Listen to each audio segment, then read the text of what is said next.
fanning myself here. Just fanning myself with all of these problems. Now, this is trigonometry. There's a lot of problems, my solutions that I've worked out. Hopefully they're correct. You can call me out if I make a mistake. Don't yell at me. But there's a lot. Trigonometry is a huge part of this exam. So you got to have a really good handle on trigonometry. So, although I'm incredibly tired, I got a big dog glass cup of Dunkin' Donuts coffee to keep me nice and awake. All right, so it's all about, no, it's not about the base. That's the log thing. That was last night. By the way, if you get an opportunity to watch the log video, please, no stupid comments. I don't want to be telling me how much of a moron I am. You guys ready to rock and roll? Okay, so what we're going to do is we're going to convert negative 130 degrees to radians. So there's two ways to convert negative 130 degrees. There's two ways to convert to radians. You can either use pi over 180 or 180 over pi. Now, one way is going to make sense. One way is really not going to make sense. So if I grab my calculator and I say, okay, let's say I multiply by 180 over pi. I don't remember which one. We're doing 130 times 180 over pi. And we're like, okay, there we go. 7,448 radians? What? Huh? Are they crazy? 7,448 radians?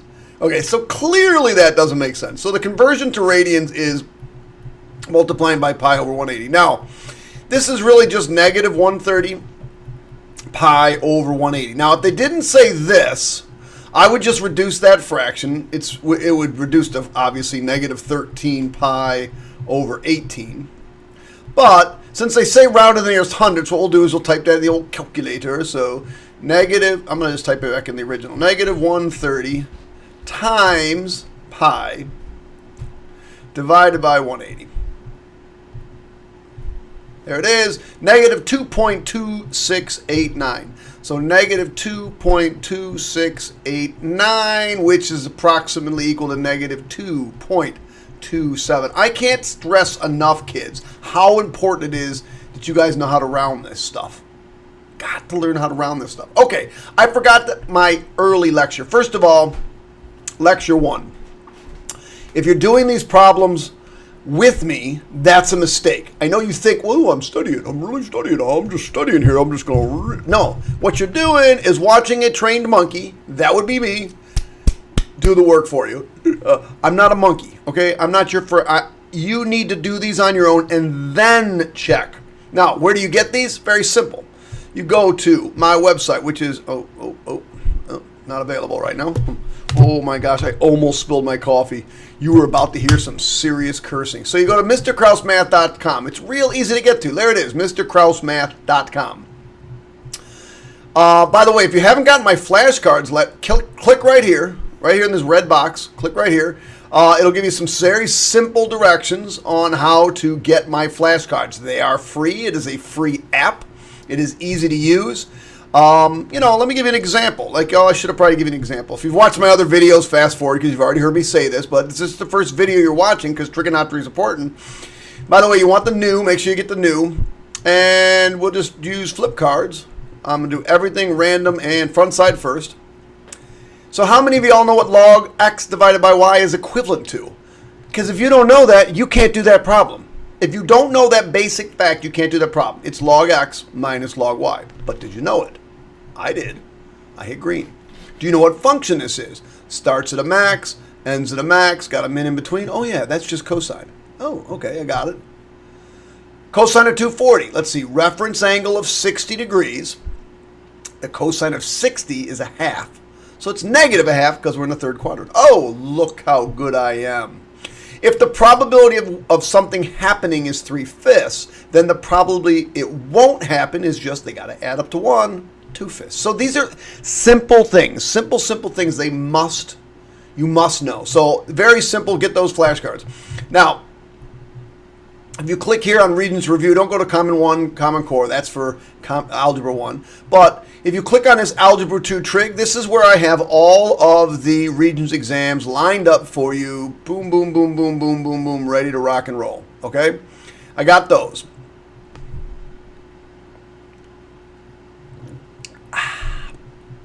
Then you can go here to Algebraic Review Topics. These are things I created.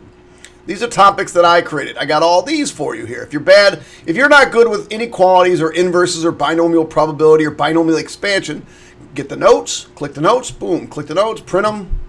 There they are, print them, and after you do them, go back and watch the video. It's simple as that.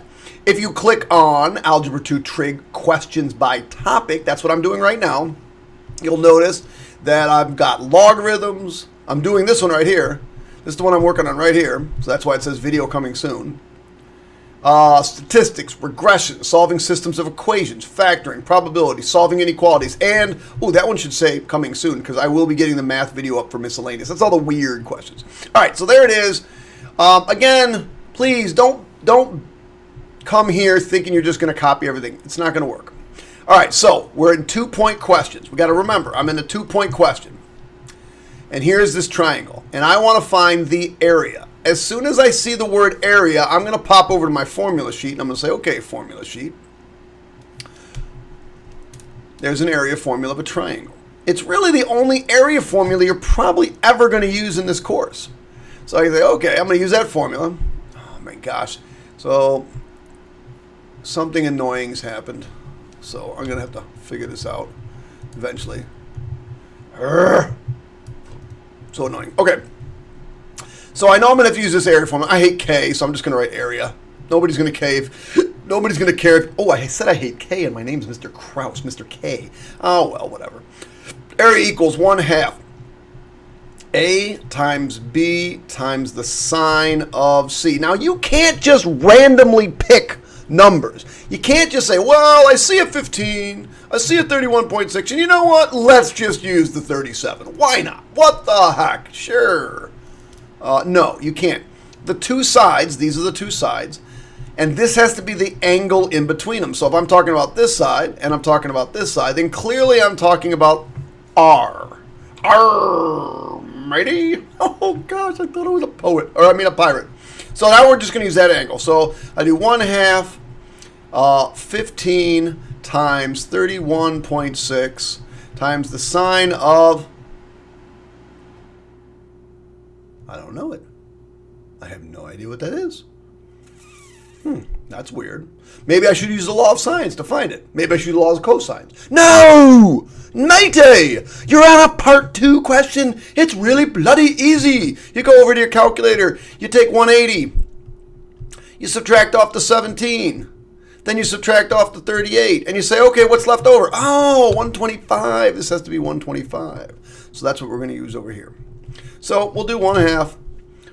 1 divided by 2 times 7. Oh, no, that's 17. What were the sides? 15 and 31.6. 15 times 31.6 times the sine of 125. Enter. Write it right down. Always write down exactly what your calculator tells you. 194.13903.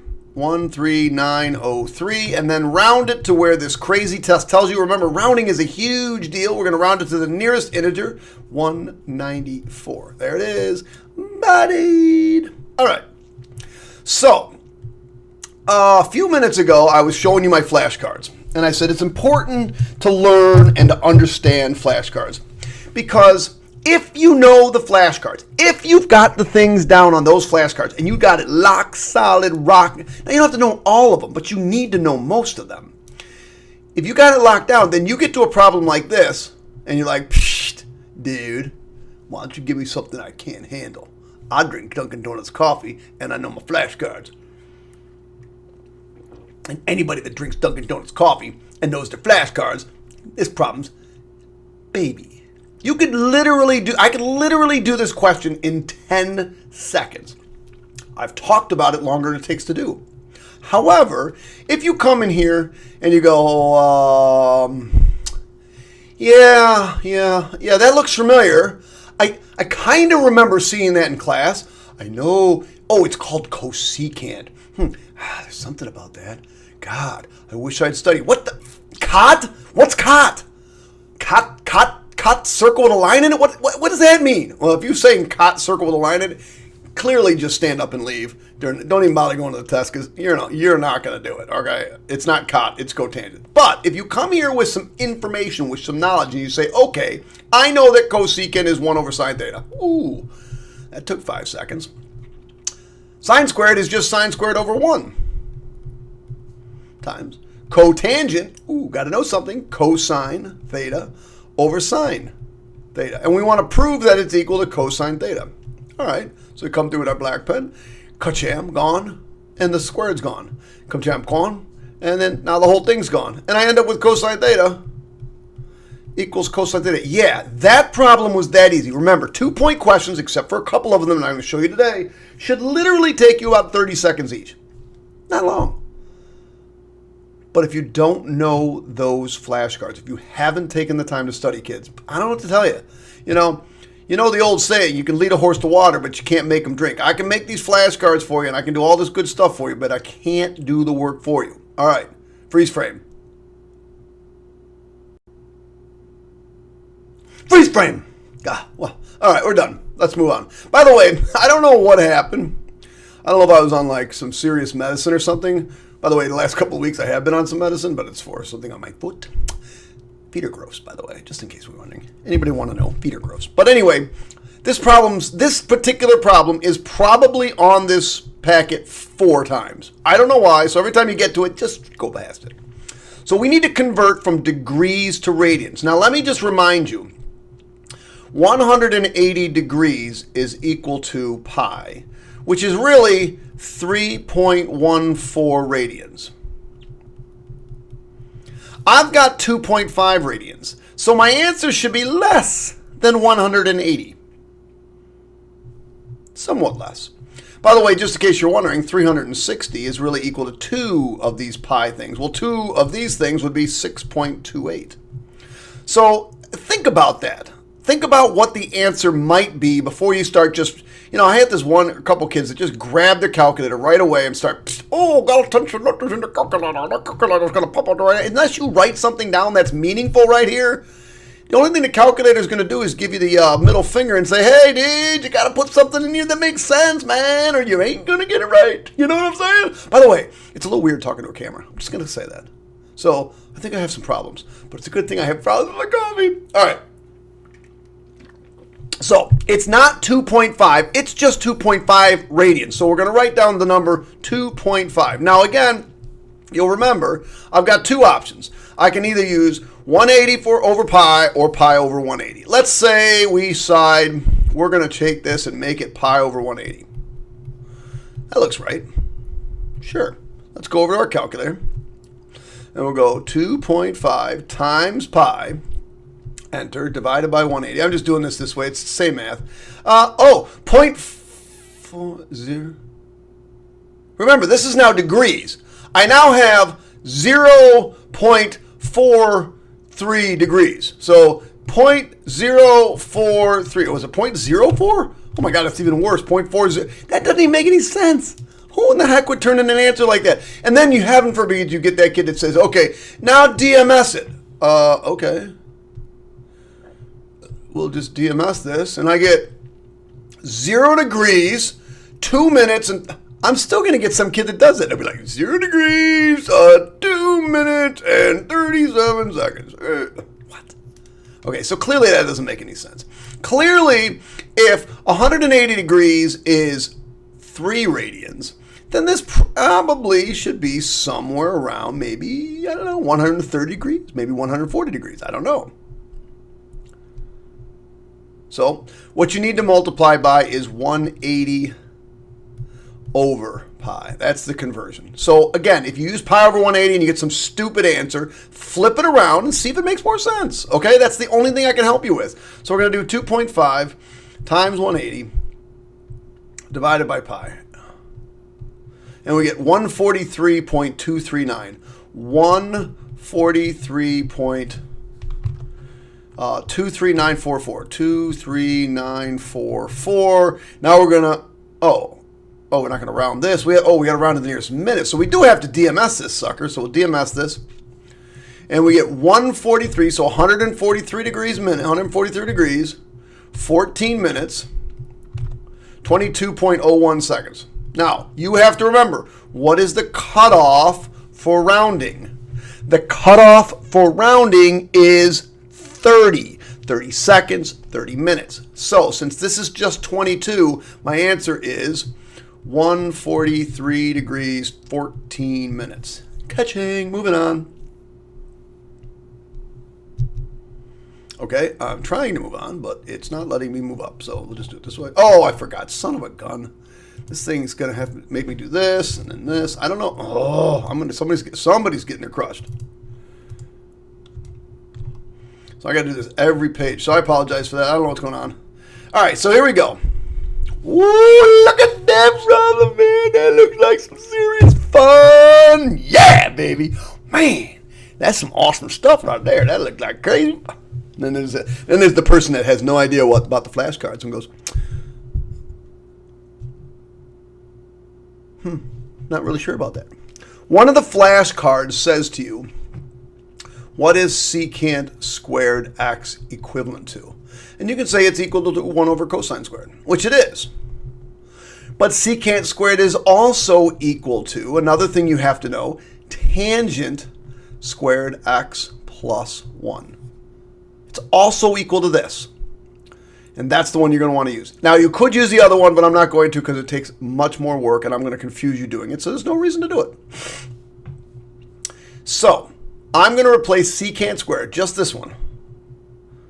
Now, somebody like, well, how did you know to do that? I know to do it because I did the problem. I'm showing you how to do the problem.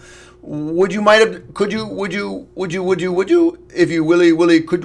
you could do it so many different ways. I can do this problem like 4 different ways. This is going to be the fastest. I'm going to replace this with tangent squared x plus 1. Now, the reason I did this is because now I've got minus 1, and I know those 1s are going to cancel, and I get secant squared x. Well, now these 1s cancel, so I'm left with tangent squared over secant squared. Well, tangent squared is really sine squared x over cosine squared x. And we just said it, secant squared is 1 over cosine squared x. Now, what happens when you divide by a fraction? This is something hopefully you've been taught. When you divide by a fraction, you're really going to flip it and multiply by that fraction. You got to multiply by the reciprocal. So we're going to bring that sucker up here and we're going to multiply by its reciprocal. Well, if I do that, look what happens. Those cancel and I'm left with sine squared x. Catching, buddied. All right. I'm going to stop because this next problem is going to, this is one of those doozy of a part 2 questions. So I'll be right back. Okay, we're back. I say we're like there's somebody around here with me. The only thing with me is, so maybe we really means something. Maybe we means like we, no, that'd be weird. That'd be weird. Okay, so we have to determine how many triangles we're going to form. What is the number of different triangles that can be formed? And I got to justify my answer. Now, justify means we're going to, it doesn't say explain. Justify, we can justify with mathematics. If it said explain, I'd have to use writing. The answers are either going to be 0, 1, or 2. It can never be 3. So if this is a multiple choice question, just get rid of 3. It can't be 3. Remember, when you do inverse sine or inverse cosine or inverse tangent, you always get 2 answers. Always get 2 answers. Like the inverse of, something, you get 2 answers. Angle in the first quadrant, angle in some other quadrant usually. All right, so that's what we're going to do here. We're going to draw this triangle ABC. Remember, you always label the vertices. Angle A is 85. Little a is 8 and has to go opposite, otherwise you're not going to get this right. And little c has to go opposite little c. So the only thing I can do is find angle C. By the way, this is one of those tougher part 2 questions. And this also comes up as a part 1 question quite often. So it's almost like money in the bank that this question is going to be on there. So make sure you know how to do this problem. So we're going to do little c, no, Little c is 2. We're going to do 2 over sine of c. We're just using the law of sines. The law of sines says angle, side over angle equals side over angle. So 8 over the sine of 85. Cross multiply, we get 8 times sine c is equal to 2 times sine 85. Divide by 8. Divide by 8. So at this point, I'm going to grab my calculator. I get sine c is equal to. Now, you all ought to know what the last step is. I forgot to divide by 8. You ought to know what the last step is. Anytime you're going to find an angle, you should be able to tell me what that last step is. 2 sine 85. 2 times sine 85 all over 8. Enter. 0.24904. 0.24904. 4904. 867. The last step, I get so many kids that go, oh, what is it, like 25 degrees? No, the last step is always inverse sine. You're going to bring that sine over and take the inverse sine of this. So c is equal to inverse sine of that answer right there. 14.4 degrees. So c is equal to 14.4 degrees. Now, you have really done all of the hard work on this problem. The rest of the problem is rather easy. But c doesn't just equal 14.4. You have to find the other angle that it could be. So you say or, and where else is sine positive? That's right, second quadrant. So I take 180 and I subtract off 14.4. And if I do that, I think I get 165.6. So now I found, because remember, it could be 0. By the way, it's only 0 if when you do inverse sine, it says undefined. It doesn't happen very often. So it's usually going to be 1 or 2. If you're a betting man or woman, pick 1 or 2. So we found the two angles, 14 and 165. So what we have to do now is decide if we can make triangles. The original angle was 85. That was the original angle given to us. So you say, okay, 14 plus 85, that's about 99 degrees. Does that leave enough room for a third angle? Of course. It's like 100, it's like 81 degrees. Of course it does. If I add these two up, 165 and 85, I'm at like 250 degrees. Does that leave any extra for a third angle in that triangle? No. So the answer is just one triangle. And you have to write that out. Don't just, you have to answer the question. One triangle can be formed. Boom. Answer the question. All right, so to the nearest minute, we're going to, by the way, pause every time you get to the next problem. I should probably leave you a little break. Go like this. No, I'd have to pay franchises because all that good singing I've been doing. All right, so what we're going to do is convert 5 pi over 11. We're going to convert this to a radians. We're going to convert this to degrees. So we either have to multiply by 180 over pi or pi over 180. Now, if you do it the wrong way, let me show you. We'll do it one more time. 5 pi over 11, control division, 5 pi over 11 times,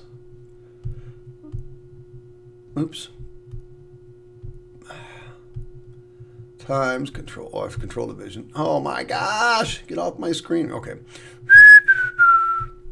5 pi over 11. Forgot somehow we did not get the 5 in there. Having a lot of fun with this. 5 pi times control division pi over 180. And hit enter. And there you go with some stupid answer. Are you really going to round that to the nearest minute? Stupid. If you get a stupid answer, go, oh yeah, shoot. I think what I meant to do is 180 over pi. So we'll do 180 over pi. And notice the pi's cancel. And that's kind of what you want to happen anyway. The pi's are going to cancel here. And if you press enter, I get 81.81818181. So 81.8181. Oh yeah, you have to show your work. So we multiply by 180 over pi. And now I want to round to the nearest minute, so I'll DMS this sucker. 81 degrees. Oh, this is a good one. 81 degrees, 49 minutes, 5.2 4, 5. Now, you have to be careful. Don't be stupid. Don't be stupid. This number here has to be what in order to round this? Now, that's why this was a particularly nasty question that year, because kids saw 5 and like, oh, I'll just round that. No, you don't round it. What is the cutoff number? The cutoff number is 30. This is 5 seconds. That's not past half a minute. It's just 5 seconds. So the answer is 81 degrees, 49 minutes. Don't fall for this crap. Remember, it's just 5 seconds. We need 30 there. All right. The area of a parallelogram. Shabam! As soon as you hear the word area in your Algebra 2 trig class, the first thing you should write is area equals 1/2 little a times little b times the sine of c. And I write area. I actually write area here. All right. But that's the area formula of a triangle. Okay. In order to find the area of a parallelogram, we just get rid of this, because really a parallelogram is really just 2 triangles. So if you know this, it's just really just 2 triangles. So if I know the area of this one, 2 congruent triangles, then I know the other, I just double it. Well, I don't have to double it. I just get rid of that half, because that formula is for the area of a triangle. So let me draw this thing. The lengths are 32 and 46. And the area is 594. And it says determine to the nearest tenth the measure of the acute angle of this parallelogram. So come over here.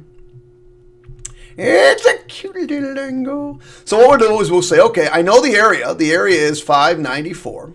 It's equal to, don't do the half because this is not one of those, 32 times 46 times the sine of, we'll just call this x. Now you go over to your calculator,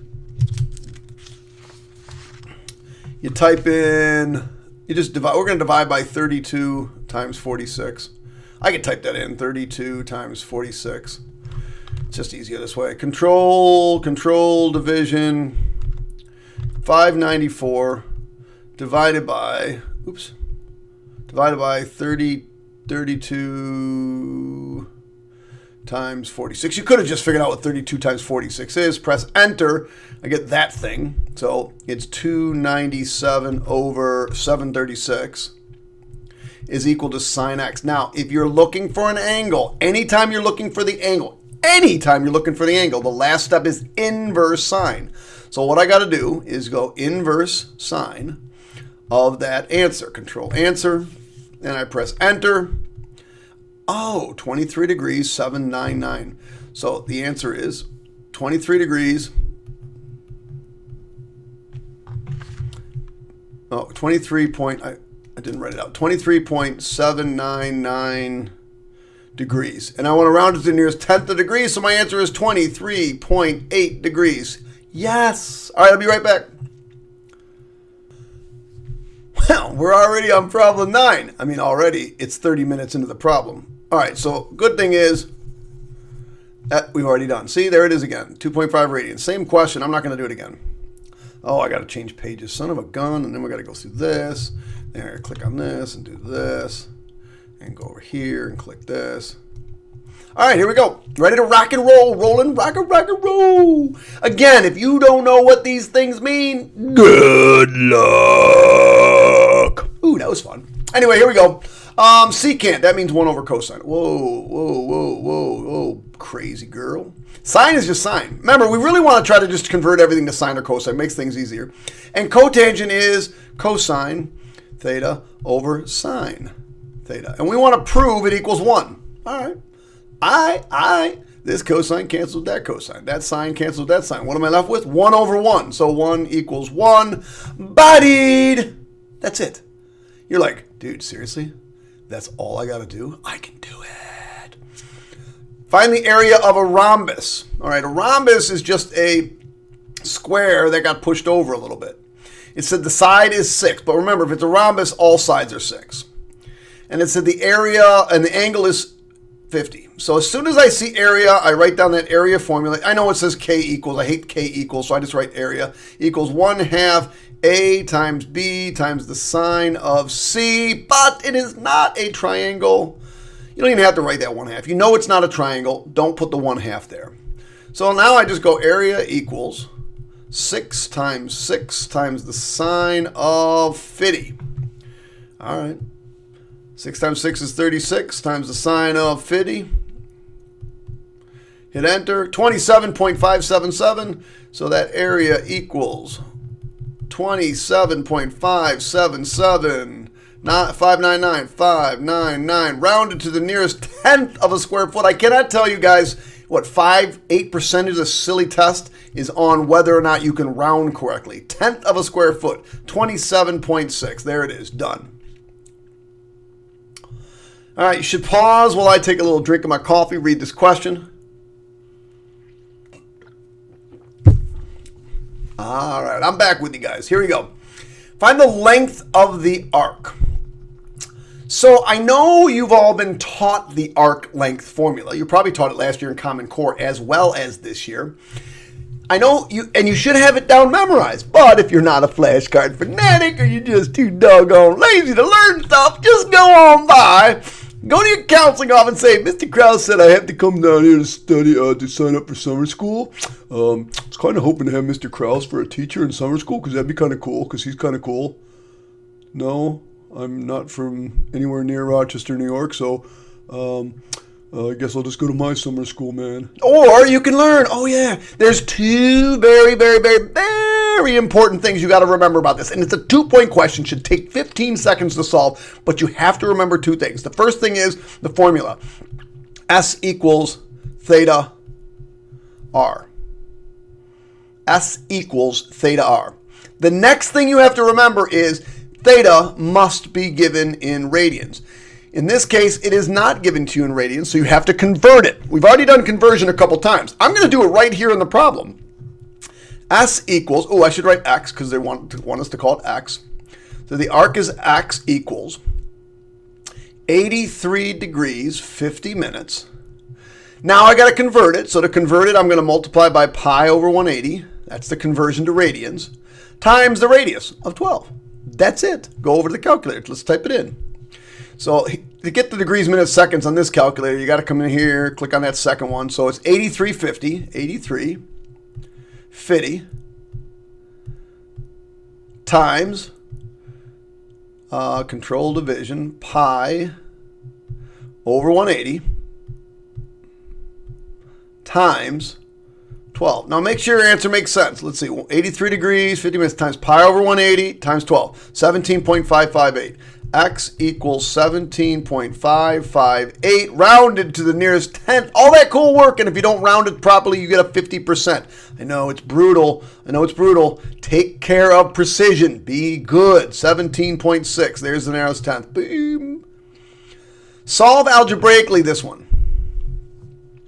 So you look at this problem and you say, okay, 5 cosecant theta equals 8. And you probably are saying to yourself, oh, I don't know how to solve that problem.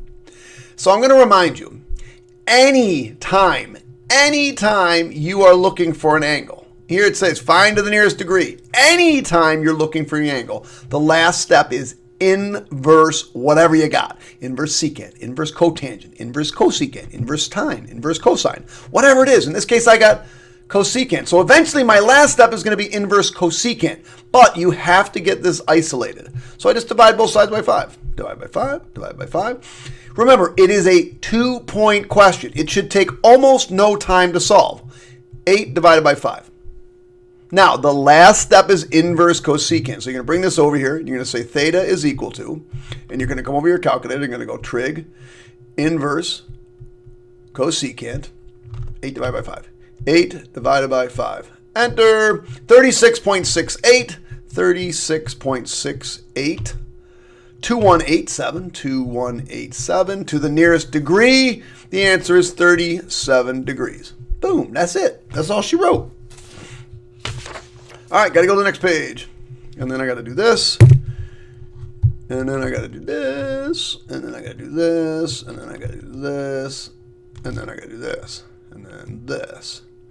And then this. Sorry about that. That takes forever. That's annoying. All right, let's go do one more problem.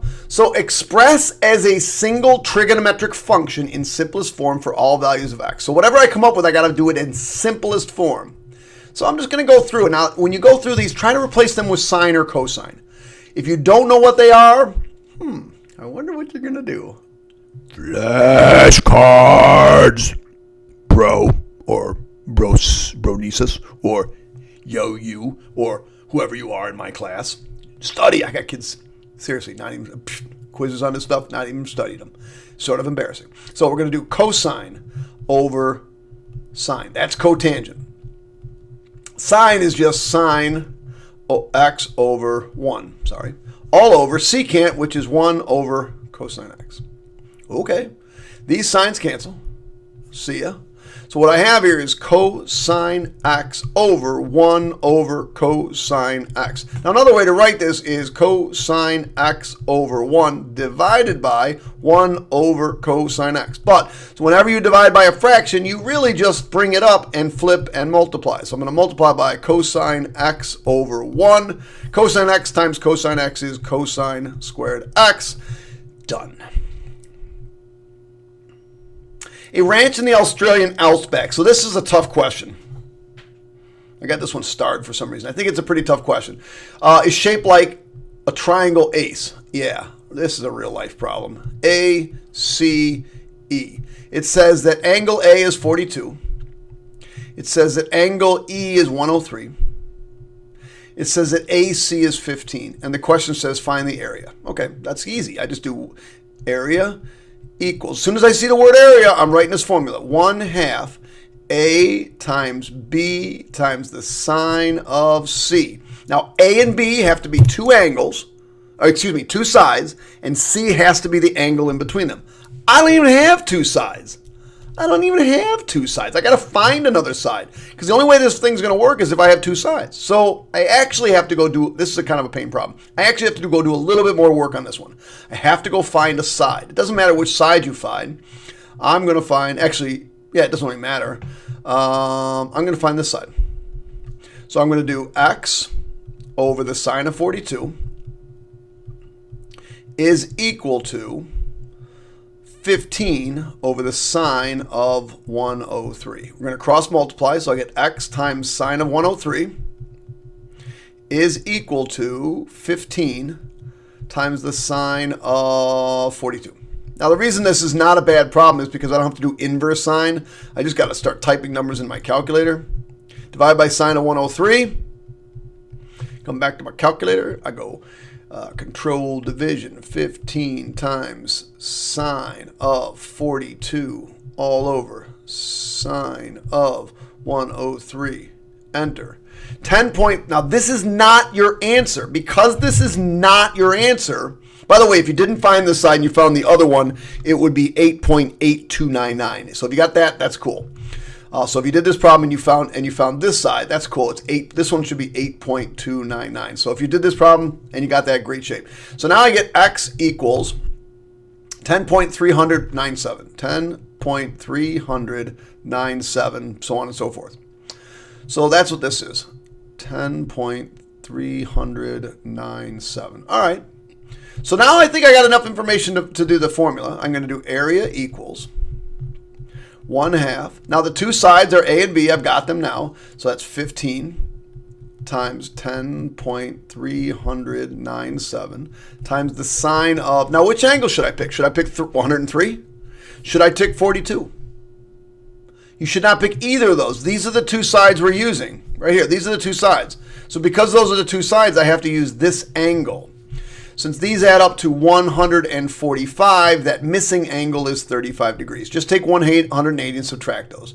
So that's what I'm going to type in. 1 divided by 2 times this answer times 15 times the sine of 35. Hit enter, I get 44.3. So my area is equal to 44.3, 12962. 12962. And the final answer is rounded to the nearest square mile, 44. That's your answer.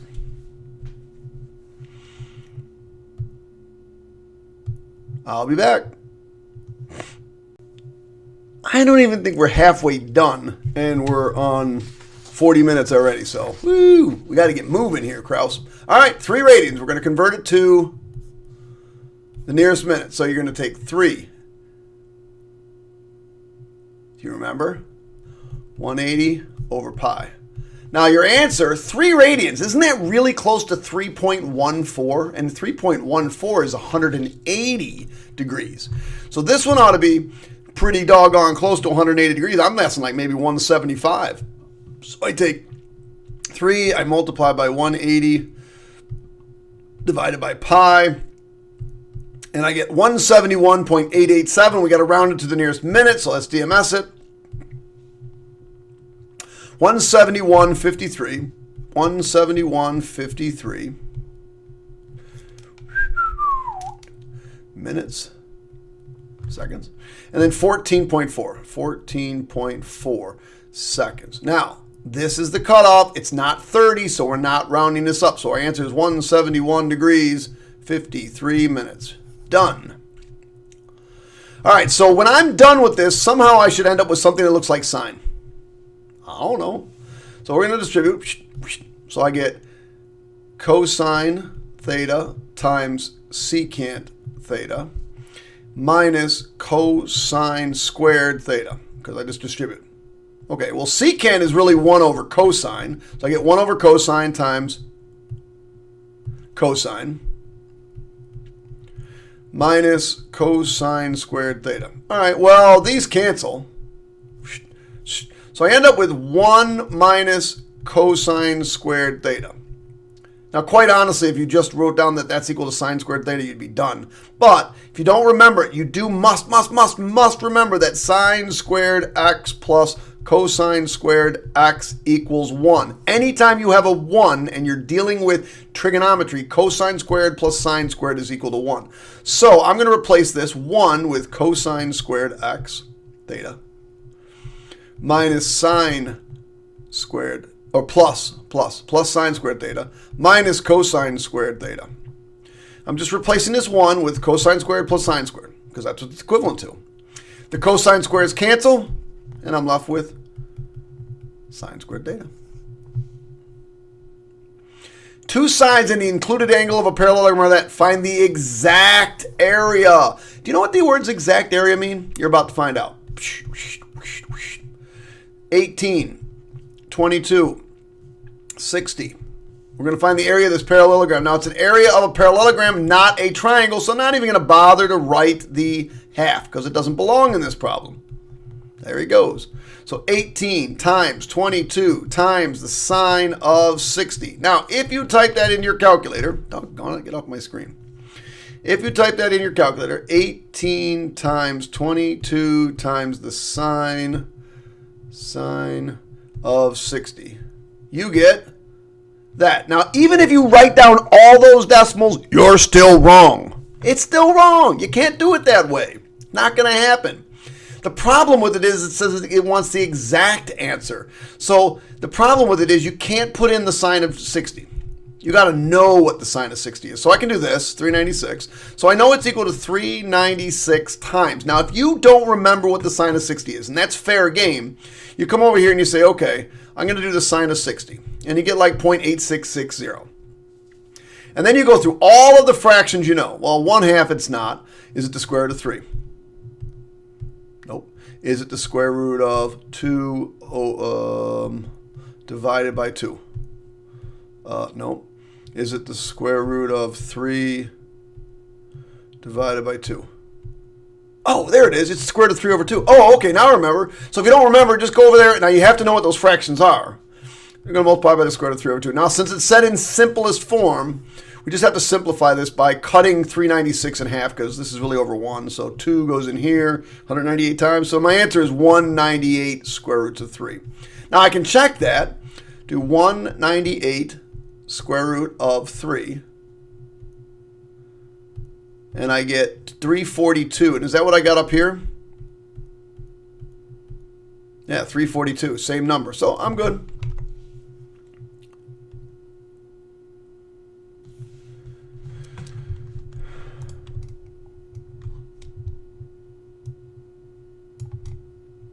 Okay, write an equation for this graph. Since it starts at the origin, this is a sine curve.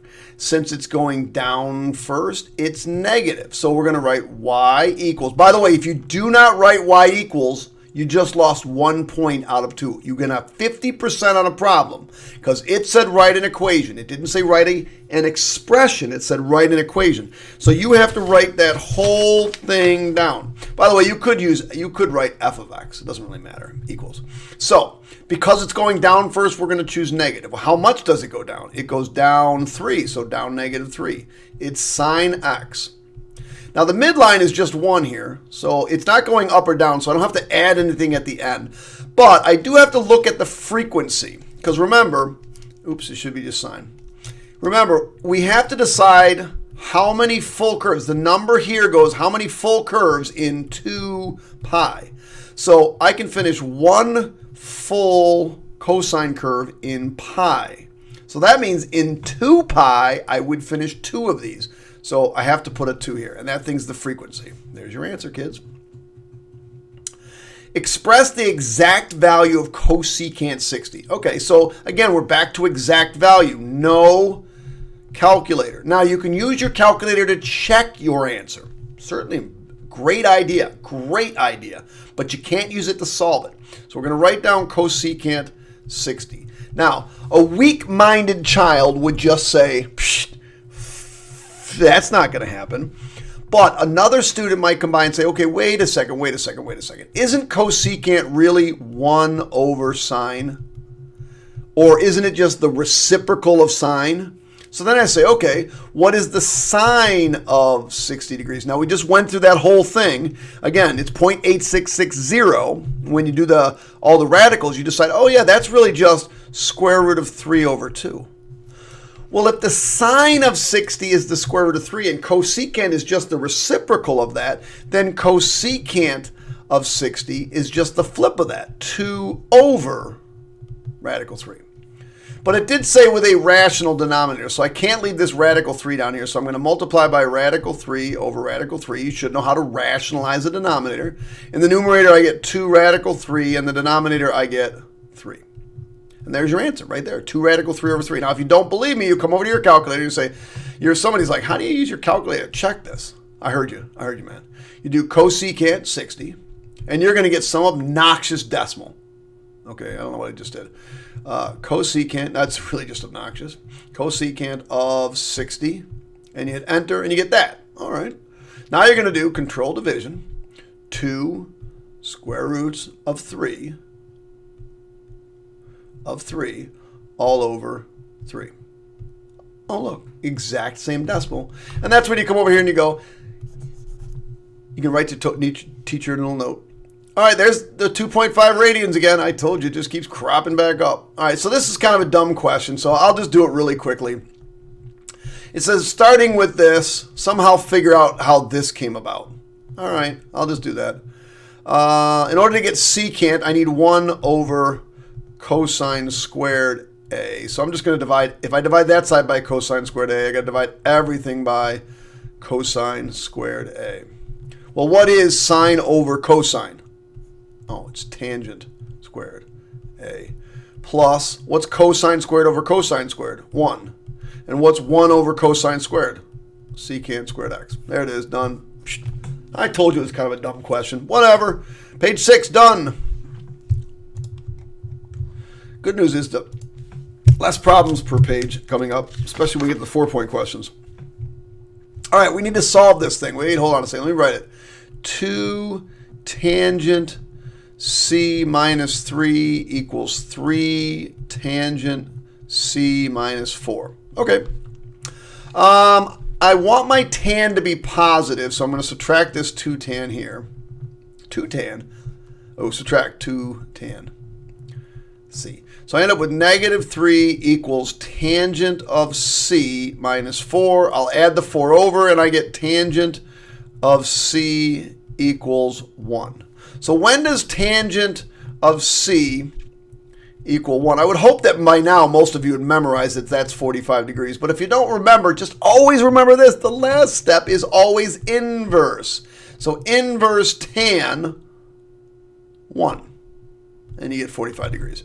So the answer is 45 degrees. But I am not done. Anytime you do one of these, you almost always get 2 angles. Not just 1, 2. And since it said it wants all the angles between 0 and 360, I got to give it both. So 45 degrees. I'm going to keep it because it's positive. Now, where else is tangent positive?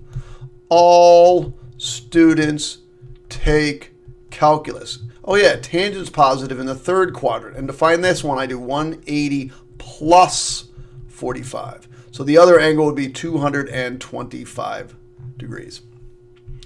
You should, on the day of your Regents, have a blue and a black pen. The reason you want a blue pen is for a problem that comes like this, that you have to do a drawing so that the blue shows up a little bit better. So we need to draw an angle in standard position. So standard position always has the initial side right here. So there's my initial side. And I want to go 240 degrees. You have to do this little arc mark. That's 90. That's 180. If I went all the way down, it'd be 270. So right about there is 240 degrees. Boom, done. But I'm not finished. It says find the exact value of the sine of 240.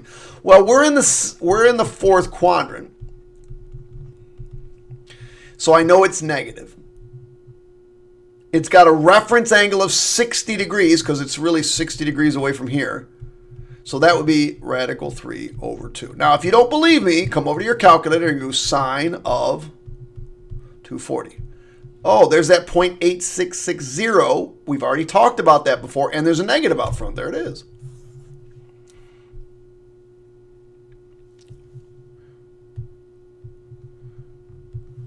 Let's get through it. 2 sides of a parallelogram have feet of 24 and 30. 24 and 30. And the angle between the sides is 57 degrees. Find the area of the parallelogram to the nearest foot. You can't get any easier than this question. Area equals 30 times 24 times the sine of 57. Come over to your calculator. 30 times 24 times the sine of 57 equals 603,842. 603 times 0.842. Notice I didn't use the half because it was a parallelogram. And it said round to the nearest square foot. My answer is 604. Simple, simple question. All right. I'll save and I'll be right back. I have to do that because otherwise my audio and video sometimes get out of sync. Okay, we are now 52 minutes in and we finally got into the part 4 questions. Woo! Part 4. Now these are going to be a little bit trickier. They're going to be quite a bit more work, but they're part of this process. So here's the problem. Solve this equation. So there's my equation. Now, if you've studied my flashcards, one of my flashcards says, when you see this, cosine 2x, what do you think of? What do you have to think of when I see cosine 2x? And if you've studied them, you'll know that it says, hey, go over to the formula sheet because that's a double angle. So we come over to the formula sheet. It's a double angle. It's right over here. And I've got 3 to pick from for cosine 2a. This is the only one you use for proofs. Only use that one for proofs. So really, it's coming down to these 2. So do I use the one with that's all sine, or do I use the one that's all cosine? Well, I look at the other thing. I have. Hold on. Still recording. All right. The other side was a cosine. So I'm going to use this one that's got all cosine. I'm going to highlight the one I want to use. So you really got to think about which one you want to use, especially when it's cosine. But we're going to use this one. That's why this is a 4-point question. You got some thinking to do. Uh-oh, was I on page 7? Yes. So we're going to replace it with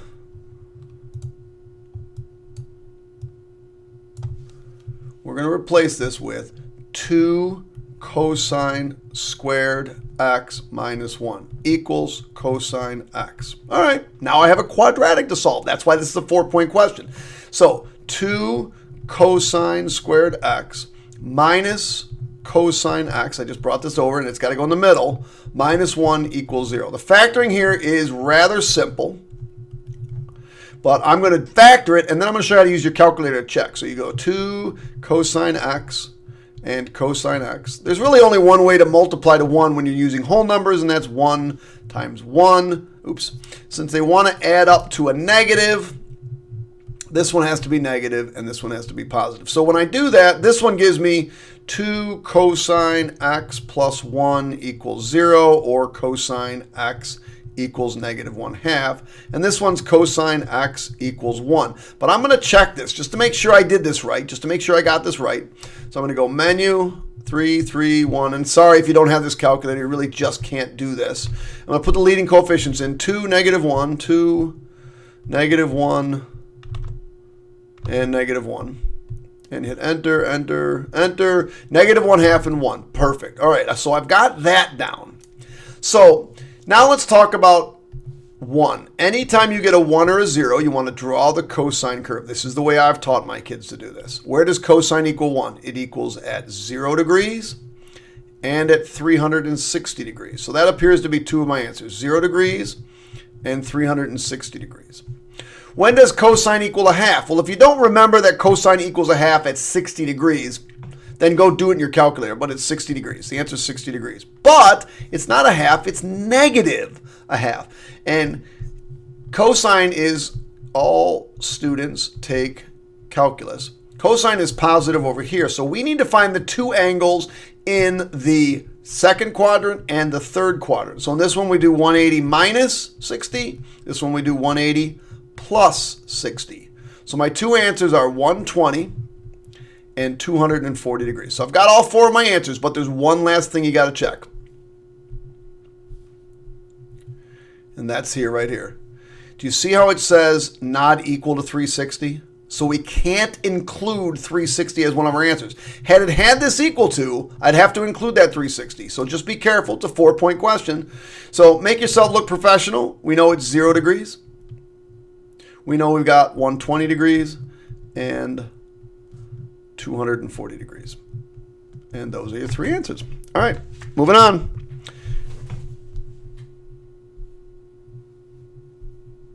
In a triangle, two sides that measure 11 centimeters. I don't know why I have this. In a triangle, two sides that measure 8 centimeters and 11 centimeters form a... I cannot get that centered right. There we go. Form a measure of 82 degrees. So let's do this. Triangle. Two sides that measure 8 and 11 form an angle of 82 degrees. So what you have here is side, angle, side. And that screams, especially since we're in the 4-point questions, that screams, law of cosines! Sorry, I didn't mean to scare you. Oh, and parents in the background, I'm not as psychotic as you think. I'm more so. So, to the nearest 10th degree, find the measure of the smallest angle in the triangle. Well, since this is 11, 8, I know this has to be smaller than 11. So I'm going to go find this angle right here. I'm just going to call it x. So I know that if I do 8, wait a second here. What am I doing? I can do x, 8 over the sine of x is equal to, well, the only thing out is 82. I can do 82, I can do y over the sine of, wait a second, I got two unknowns, that's not going to work. Okay, so then I'll do 11 over the sine of, wait, I don't know what that is. I can't do that. So again, I go back to the fact that we have angle side, or side angle side, and that's the law of cosines. I was just trying to use the law of sines. I was trying to show you it didn't work. If you're trying to find the law of cosines and you have side angle side, the only side I can find is the side that's opposite of the angle I'm looking for. So we're going to set that up. If you don't remember the formula is a squared equals b squared plus c squared minus 2bc cosine a. But the big thing is these two have to match. So what I want to do is the things that are opposite of each other, this and this, have to go on the outsides. Okay? That's what we're going to do. So x squared is equal to, now you just pick everything else up. These are the b and c. 8 squared plus 11 squared minus 2 times 8 times 11 cosine of 82. Now the cool thing is these are all numbers. and a function. I just have to type that in. That's nice. That's nice. And it is a 4-point question, but that's nice. So 8 squared plus 11 squared minus 2 times 8 times 11 times the cosine. Don't pick sine. Don't be stupid. Lots of kids pick sine by accident. Cosine 82. And I get some large number, 160.5. So x squared, I'll have kids that'll think, oh yeah, the answer is 160, oops, I don't know why I put degrees. 160.50553. 0.50553. Okay, but that's not what x is. That's what x squared is. Remember, it should be somewhere around 8 or 11 or, somewhere around there. So I have to take the square root of both sides. So I get x equals, I'll just take the square root of the answer, and I get 12.6697. So x is equal to 12.66907778. So how's that going to help us out?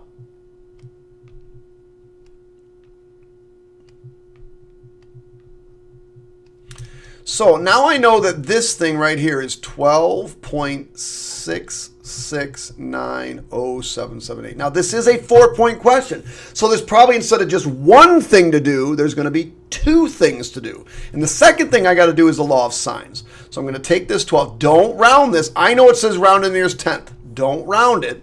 It's 12.66. It's not our answer, so we're not going to round it. So that goes over sine of 82. And since I need more room, I'm just going to get rid of this. Which is equal to, now, which is going to be the smaller side? This one or this one? Nah, clearly, we should probably call this y since I called this x. So I'm going to put 8 over the sine of y. Now I got to pick that one because 8 is bigger or smaller than 11, so it's got to be the smallest. So now I cross multiply. I get 8 times sine of 82 is equal to 12.66907778 times the sine of y. And since I have to find an angle, your last step is going to be inverse. Divide both sides by 12.66907778. These are kind of a pain in the neck problems. So I'm going to do, control division. The numerator is 8 times sine of 82. 8 times the sine of 82. All over the answer. Enter. 0.6253. So I get sine of y is equal to 0.6253. 53134. 53134. Remember, if you're looking for the angle, the last step will always be inverse. So we're going to inverse sine that answer. And finally, I get to 38.7 degrees. So y equals 38.705 degrees. Now I'm going to round. Now I got to think about rounding. Don't forget, rounding is always going to be that last step. And the answer in this case, the nearest tenth of a degree, is 38.7 degrees. I know I need a break. Okay, we just hit the hour mark. Oh my gosh, this is so much fun. Here we go. We got an area. We got a triangle. We got 28. We got 47. We got 34. And it says, find the measure of the smallest angle to the nearest degree. The smallest angle is always opposite the smallest side. So in this case, So in this case, we need to find this angle. Now I have side, side, side. Whenever you have side, side, side, once again, you have to use the law of cosines. These are the two things that we're going to work together. So that means I have to start with 28 squared, and I got to end with cosine x, because those two things are opposite. It's what we're looking for, so they got to go on the opposite sides of the sheet. And then I just do the other ones. 34 squared plus 47 squared minus 2 times 34 times 47. Now this is the harder case of the law of cosines because you have a subtraction in the middle. So these two things have to be put together, and then these things have to be put together. So you have to do them separately. 28 squared is 784. I'm just going to save myself a little bit of time. Is equal to 3365 minus, that's putting these together. Now I'm going to put these together. 3196 times the cosine of x. Now, once again, this is multiplication. This is subtraction. You can't put those together. I got to move this over to the other side. So I'm going to subtract it over. 3365. Now, when I do that, I get negative 2,581 is equal to negative 3,196 times the cosine of x.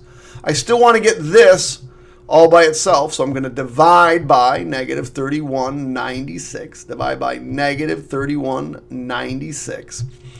So you come over to your calculator and go, okay, negative 2581 divided by negative 3196, negative 3196. Enter. Oh, that was boring. Is equal to, so 2581 over 3196 is equal to the cosine of x. But remember, if you're looking for an angle, that last step is always going to be inverse cosine. So all we got to do is inverse cosine this thing. So we'll go boom, boom, boom. Inverse cosine, the answer, and I get 36.14 degrees. So x equals 36.14. 0620. 0620 degrees. We've got to round to the nearest degree, so x equals 36 degrees. And that's actually it. That's not even a bad problem. The law of cosines is the hard case of the law of cosines. You've got to be really, really careful with that. Oops. All right, so we are now on page 8 of 12. All right, let's see what we got here. So we're going to solve this problem, and we want the exact values of this. Okay, no problem. Wow, this isn't bad. This looks like a pretty easy problem. We're just going to go 2 sine squared x plus 5 sine x minus 3 equals 0. We'll do the factoring. So I get 2 sine x and sine x. I'm going to check my work later just to make sure I got this right, but I'm going to check it. Let's see, I need to get 3, so I'm going to put,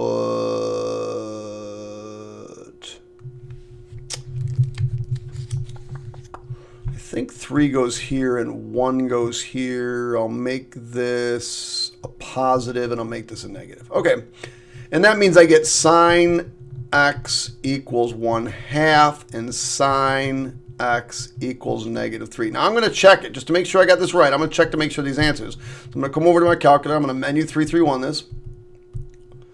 Hit OK. And my numbers are 2, 5, and negative 3. 2, 5, negative 3. I hit enter, enter, enter, and I go negative 3 and 1/2. Okay, so I got those right. Now, if you try to inverse sine 3, if you come over here and you say, I'm going to inverse sine 3 because I'm looking for an angle, it's going to crash on you because sine can't be bigger than 1. So don't try to do that. It doesn't work.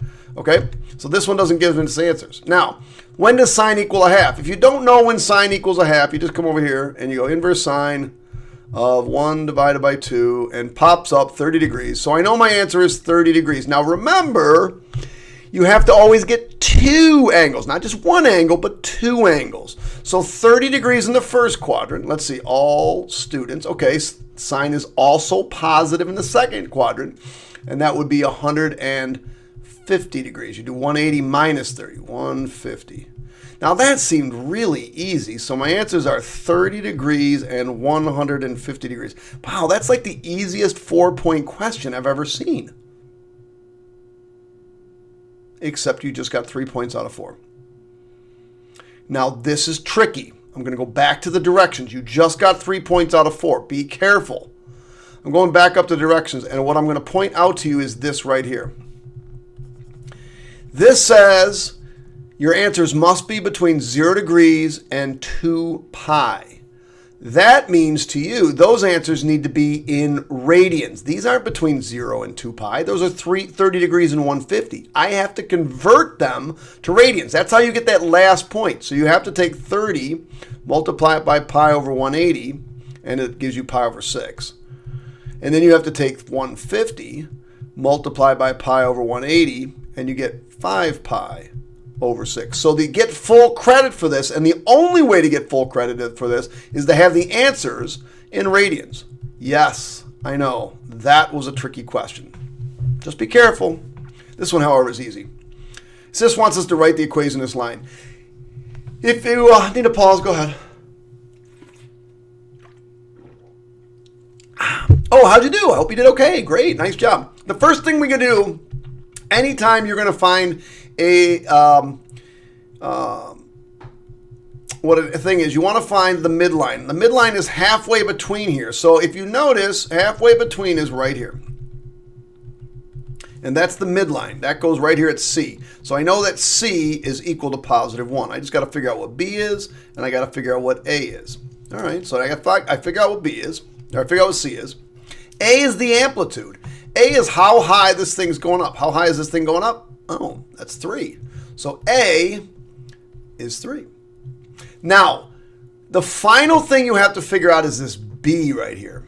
Now, B stands for frequency, which is how many curves in 2 pi. Not 1 pi, but 2 pi. Well, I finished one curve in 1 pi. That means I'm going to finish 2 curves in 2 pi.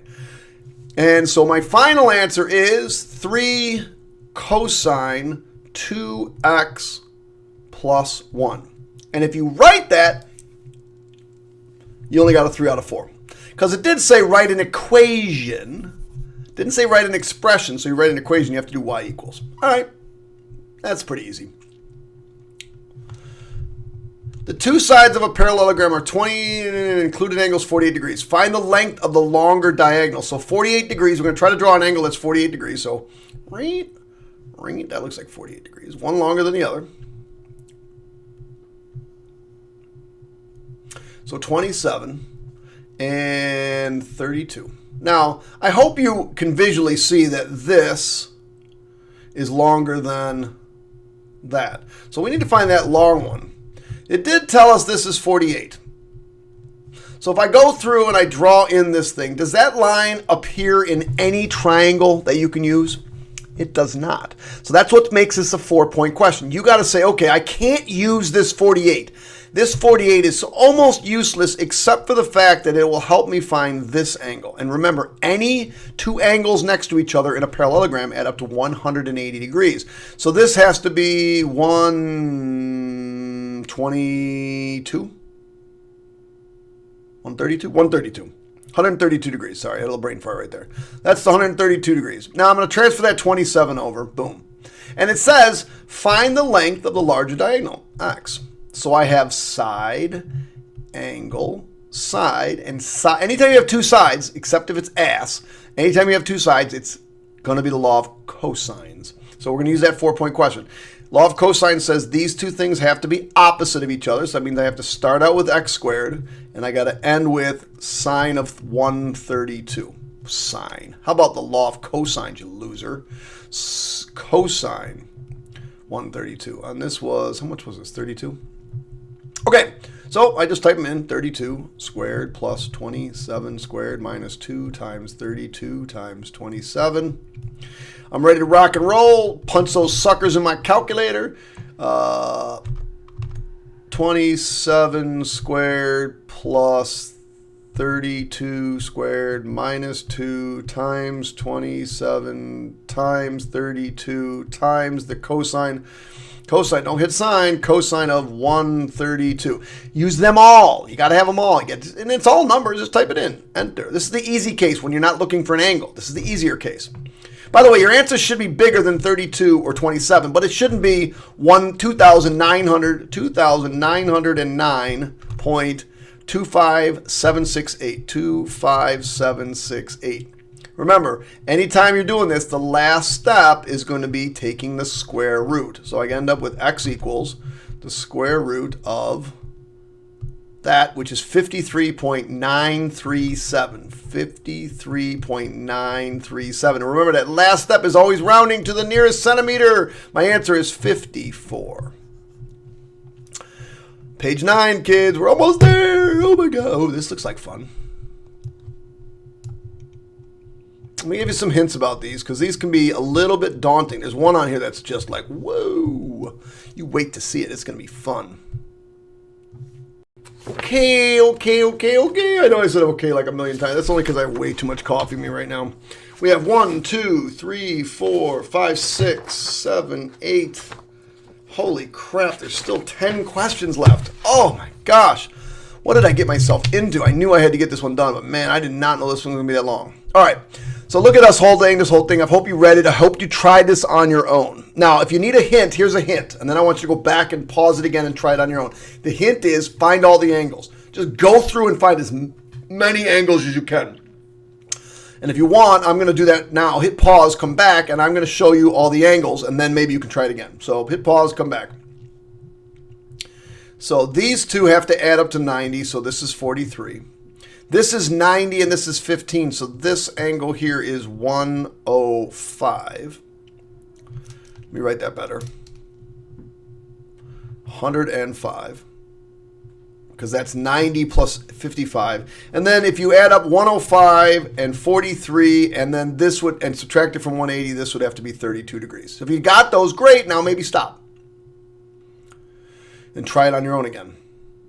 All right, so now if you're back, I hope you are, what it says is it wants to know the distance here between this, from A to F, and it also wants to know the distance from B to F. So we'll call one of them X and we'll call one of them Y. And then it's not a bad problem. We're just going to use the law of sines, actually. So you're going to do 100 over the sine of 32.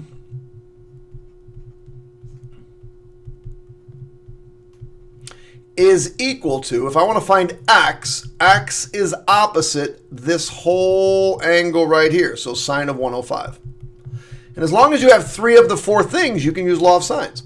So it's 100 times the sine of 105 is equal to x times the sine of 32. Divide by the sine of 32. And you get x equals, I'm just going to tell you, it's 182. Wait, let me make sure I got that right. Yeah, 182.2779. 2779. So my answer is x equals 182.3. So now I want to find y. So we'll just do y in green, I guess. We're going to find y. So I'm going to go back to this 100 over sine of 32. So 100 over the sine of 32 is equal to y over, what's y opposite? Oh, 43. Sine of 43. So once you figured out all the angles, the rest of the problem is really not that bad. By the way, if it's at the end, it's either going to be the law of sines or the law of cosines. Just keep trying something until something works. Don't quit. Don't be a loser. Y times sine 32 is equal to 100 times the sine of 43. Divide by sine 32. Divide by sine 32. And again, I'm going to not go to my calculator. I've already got this worked out. I get y equals, probably my big head's in the way anyway. Oh my goodness, what just happened?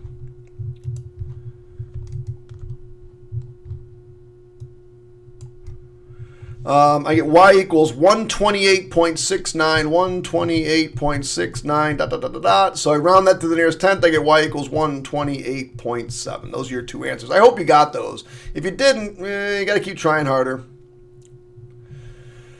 All right, kids, we keep going. We're moving.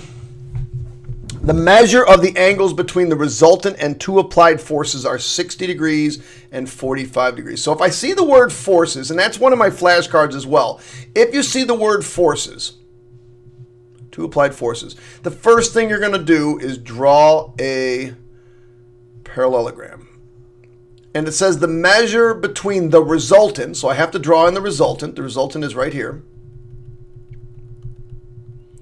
Between the resultant and the 2 applied forces is 60 and 45. Well, since this is the smaller one, I'll make this 45. And this is the bigger one, I'll make this 60. So the question says is, find to the nearest pound the magnitude of each applied force. Oh, and I know the magnitude of the resultant is 27. Okay, so I need to find the magnitude of each applied force. So I'll call one of them x and I'll call one of them y. I'll call this x, and I'll call this y. Well, if this is 105, which is those two added together, then this one must be 75. And if I add 75 and 45, what's left over is 60. So here's how it's going to work. We're going to find one of these, x or y. I'm going to find x first. So I do x over the sine of 60 is equal to 27 over the sine of 75. I would always try to start out with the law of sines. It's so much easier. So you do x times sine of 75 is equal to 27 times the sine of 60. Divide both sides by the sine of 75. And I get x. And again, I'm going to try to avoid my calculator because I don't have all day. I get x equals 19.76. 19.76. So nearest pound, x is equal to 20. Now I'm going to do almost the exact same thing over here, but now I'm going to do y over the sine of 45.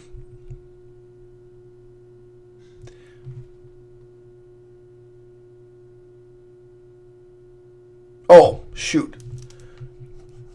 Yeah, no, that one should be 24. This one's going to turn out, x is going to turn out to be 24. I apologize. This one's going to be y over the sine of 45 is equal to 27 over the sine of, I should have done the math. I labeled mine on my diagram different. Sine of 75. And when you finish cross multiplying on this one, you get y equals 20. Sorry. Sorry about that, kids. I'm really sorry. Okay. Long story short, I hope you've already read the question. If not, pause it and come back. The question says, what's the height of the tower? But the only information I've been given is information in this triangle. And whenever you have multiple shaped triangles like this, what you need to do, here's the trick, is you need to find the side in between them. So I need to find out what this is equal to. So I'm going to call this y, and we're going to find out what y is. So y is opposite 32. So y over the sine of 32 is equal to 100 over, wait a second, do I know, do I not know? Wait, do I not know what that is? See, that's the trick. That's why this is a 4-point question. Because you got to find, again, pause the video. You got to find all of the angles. If that's 65, this is 115. If that's 115 and that's 32, what's left over is 33. 33 degrees. So now I'm going to do 100 over the sine of 33 degrees. So I'll just cross multiply 100 times the sine of 32 is equal to y times the sine of 33. I divide by the sine of 33, and I directly get y equals 97 point, I wrote this one all down, so 97.29733345. Just put it in your calculator. Just put this in your calculator. But that's not really that helpful. I mean, it is. It's very helpful. That's this, 97.2999. But I still got to find x. So now what we're going to do is we're going to come over to this other triangle over here, and we're going to put 97.2. What's it opposite of? Oh, it's opposite 90. So 97.297335 all over the sine of 90. By the way, the sine of 90 is just 1. Is equal to our tower height, which is x, over the sine of 65. Cross multiply again, I get x times the sine of 90 is equal to 97.297335 times the sine of 65. Divide by sine 90, but sine 90 is just 1 anyway. I get x equals 88.18. 88.1813. Round to the nearest foot. The answer is 88. There she is. Going to page 10.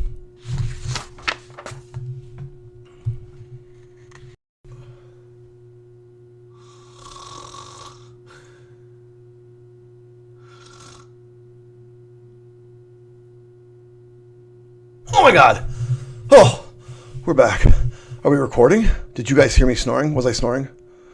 Oh, dude, we're like an hour and 20 minutes into this video. I worked all day today and we're still going. All right, I can't wait till this video to be done, but I hope it's helping. If it's helping you and you get a good grade, hit subscribe, hit like, give me a comment, give me a thumbs up. If you get 100 on this exam, man, you owe me. Donate. I just bought a brand new computer so I can make these videos. You can donate. I don't care. I'll enjoy it. Sine of 75. If you type, here's what some idiot will do. Now, this is a 4-point question. I'll get a kid that does this.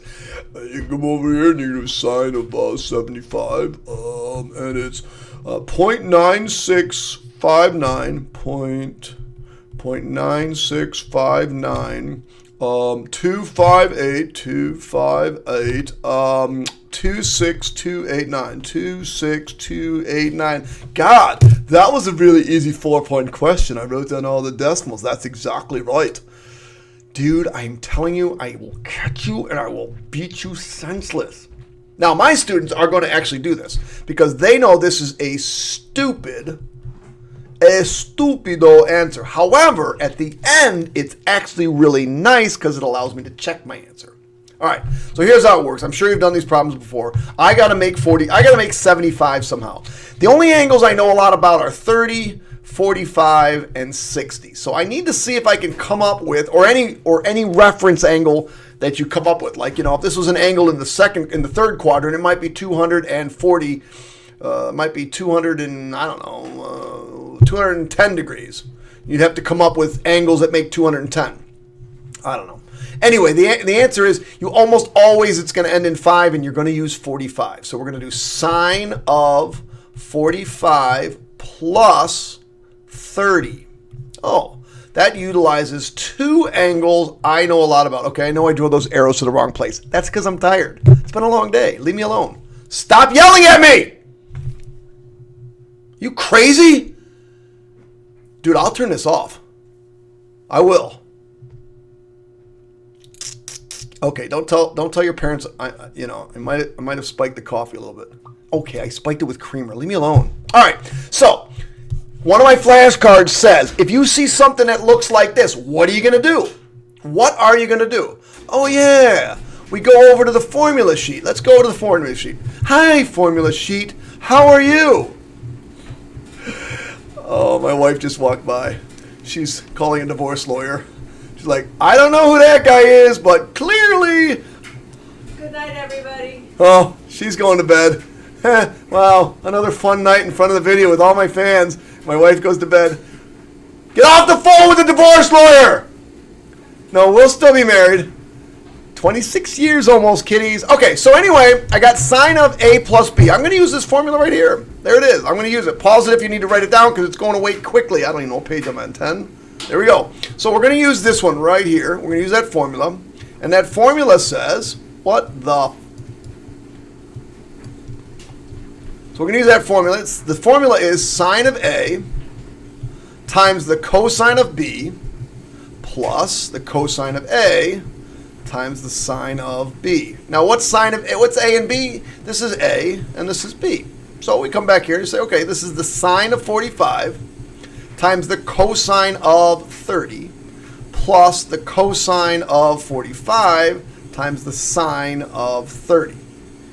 Now, let's say you don't know what the heck those are. You're like, dude, I don't have to study the flashcards, man. I'm like flashcard free. You're also a moron and you're freaking brain free. But whatever. I don't want to, make fun of you too much. Coffee's done. Too cold. Anyway, if you don't remember, you come over to your calculator. Okay, sine of 45. I'll remember what that is. I go sine 45. Bam. Oh, crap. Wonder what that is. I wonder if it's the square root of 3 divided by 2. Oh, no. How about the square root of 2 divided by 2? Oh, yeah, there it is. Okay, that one's the square root of 2 divided by 2. Okay, so I'm running out of room here. I don't know where I'm going to write. So I'm going up here. So this is just the square root of 2 over 2. The cosine of 30, if you do the cosine of 30, escape, cosine of 30. It's also, ding, ding, ding, ding, ding, ding, ding, ding. Cosine of 30. By the way, square root of 2 over 2 is the right answer. Cosine of 30, you get 0.8660. No, wait, that's the square root of 3 over 2. So I'm okay with that. Plus Cosine of 45, if you work on it, it's the square root of 2 over 2. And the sine of 30 is 1/2. You just type sine of 30 and it says 0.5, so you're in good shape. Now, in order to multiply fractions, because the answer question says find the exact value. Exact value. Well, I multiply fractions. In order to multiply fractions, you multiply the numerators, which is the square root of 6.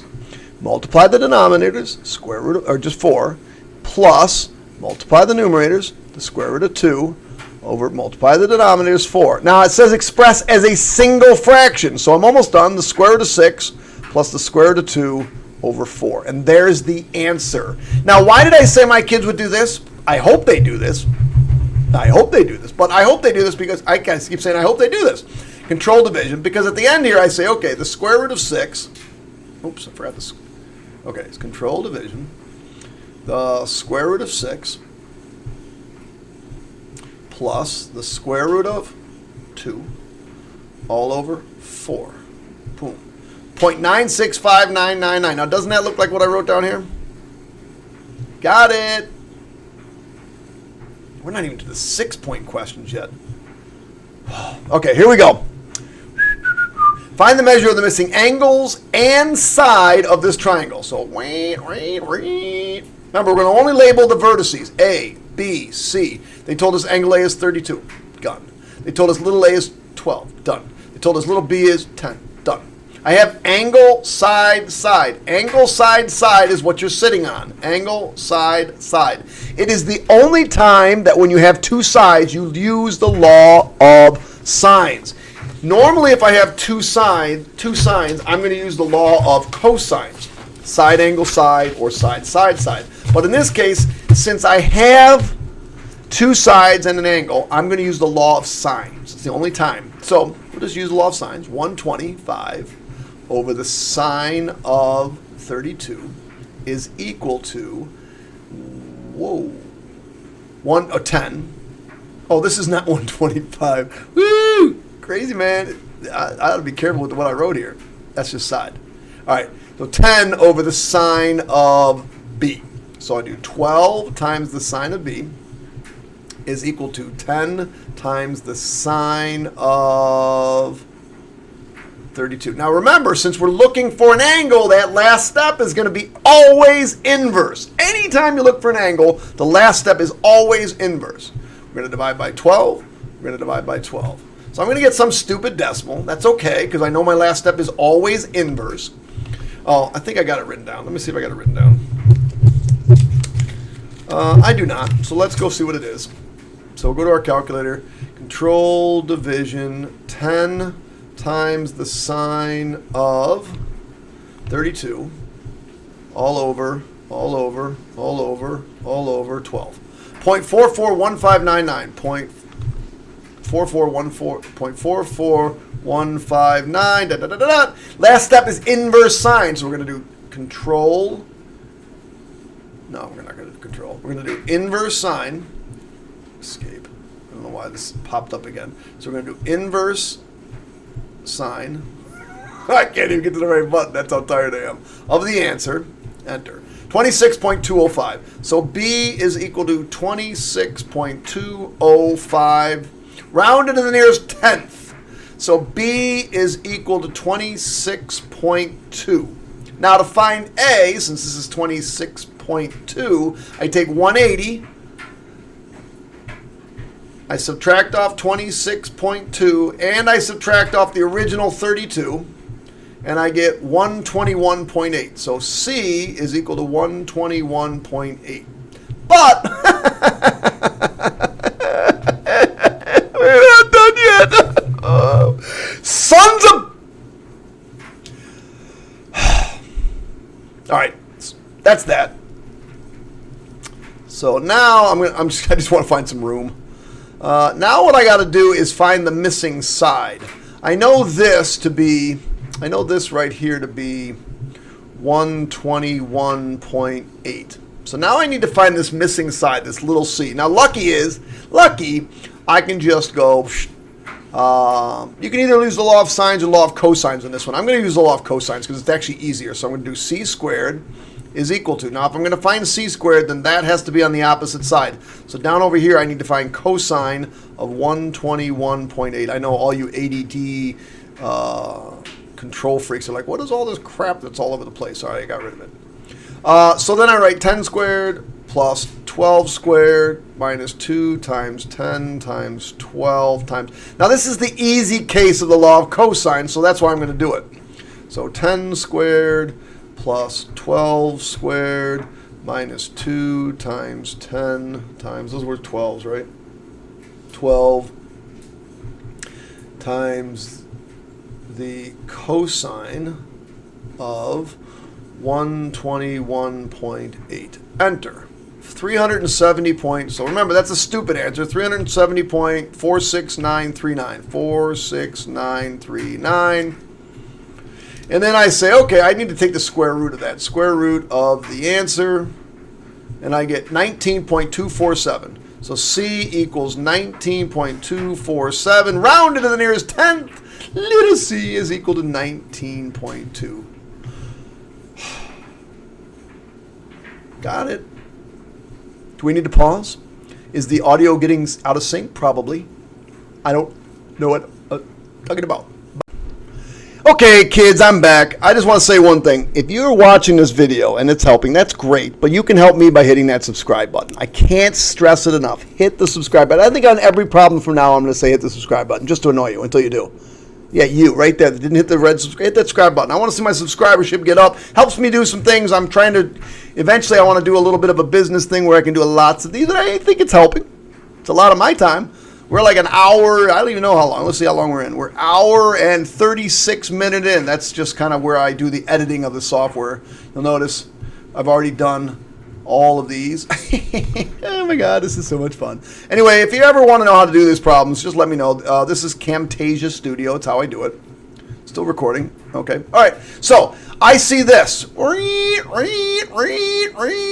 to your formula sheet. It's a formula on your formula sheet. Oh, look, it's right there. That's so sweet. There it is right there. Tan A plus tan B divided by 1 minus tan A tan B. So I got to write that down.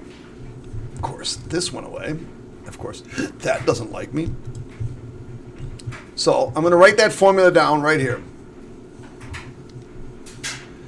Tangent of A plus B is equal to tan A plus tan B all over 1 minus tan A times tan B. Well, this doesn't look bad. So I'm just going to sub in for these things. And then my formula. That's all I got to do. All right, that's pretty easy. All right, we'll just do this. Tangent A is 2/3. So there's a tangent A and there's a tangent A. I'll just put 2/3. All right, no problem. There's tangent. Shoot. They didn't give us tangent B. Sons of pain in the necks. Well, the first thing it says is angle A and B are both in quadrant 1. So I'm going to come over here to quadrant 1 and I want to draw a triangle because I got to figure out what in the heck is the tangent of B, angle B. I know that the sine of B, which is sine is opposite over hypotenuse, is 5 over the square root of 41. So I can simply use, not simply, but kind of simply, use the quadratic, or not, the Pythagorean theorem to find what x is. You'll see why we need that in a second. So x squared, I hope you've done these problems before, plus 25, which is 5 squared, is equal to the square root of 41 squared, which is really just 41. So we're going to subtract the 25 off, and I get 16, because this is really just 41.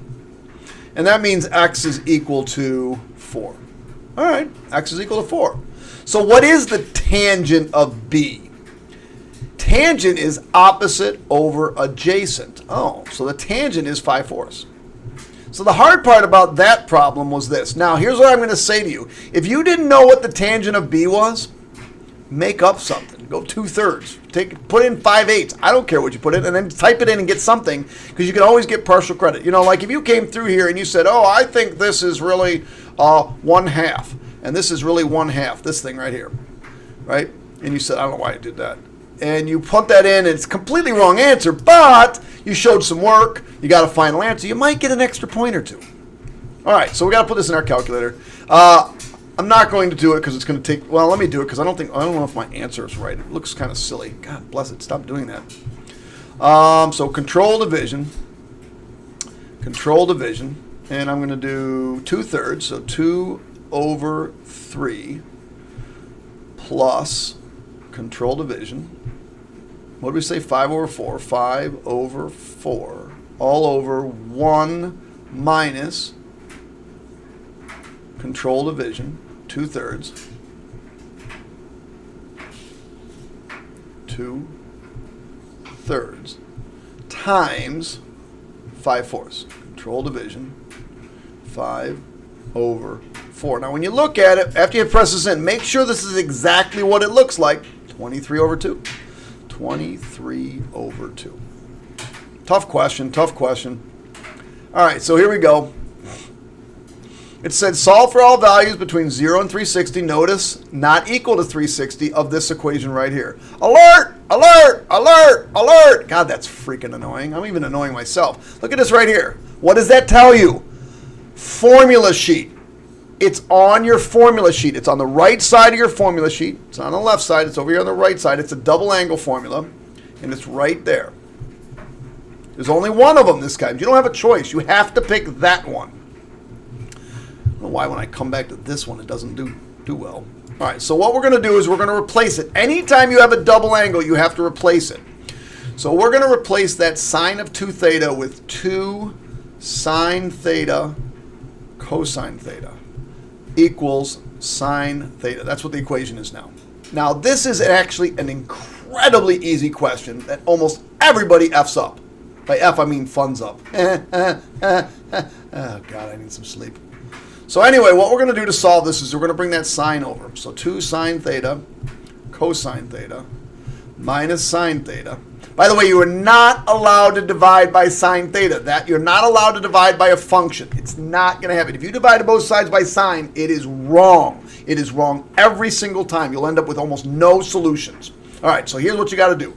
Bring it over. Now you're looking for a GCF. Notice that they both have a sign in common. What I mean by both, I mean this thing and this thing. They both have a sign. So what we're going to do is we're going to factor out that GCF. Sine of theta, parentheses. What's left over? 2 cosine theta. 2 cosine theta. Now, if you take everything out, don't forget you're still left with a 1 there. Because really there's a 1 sitting right here. There it is. It's almost over. Now you've done all the hard work. You do sine theta equals 0. Whenever I get 0, I draw the sine curve.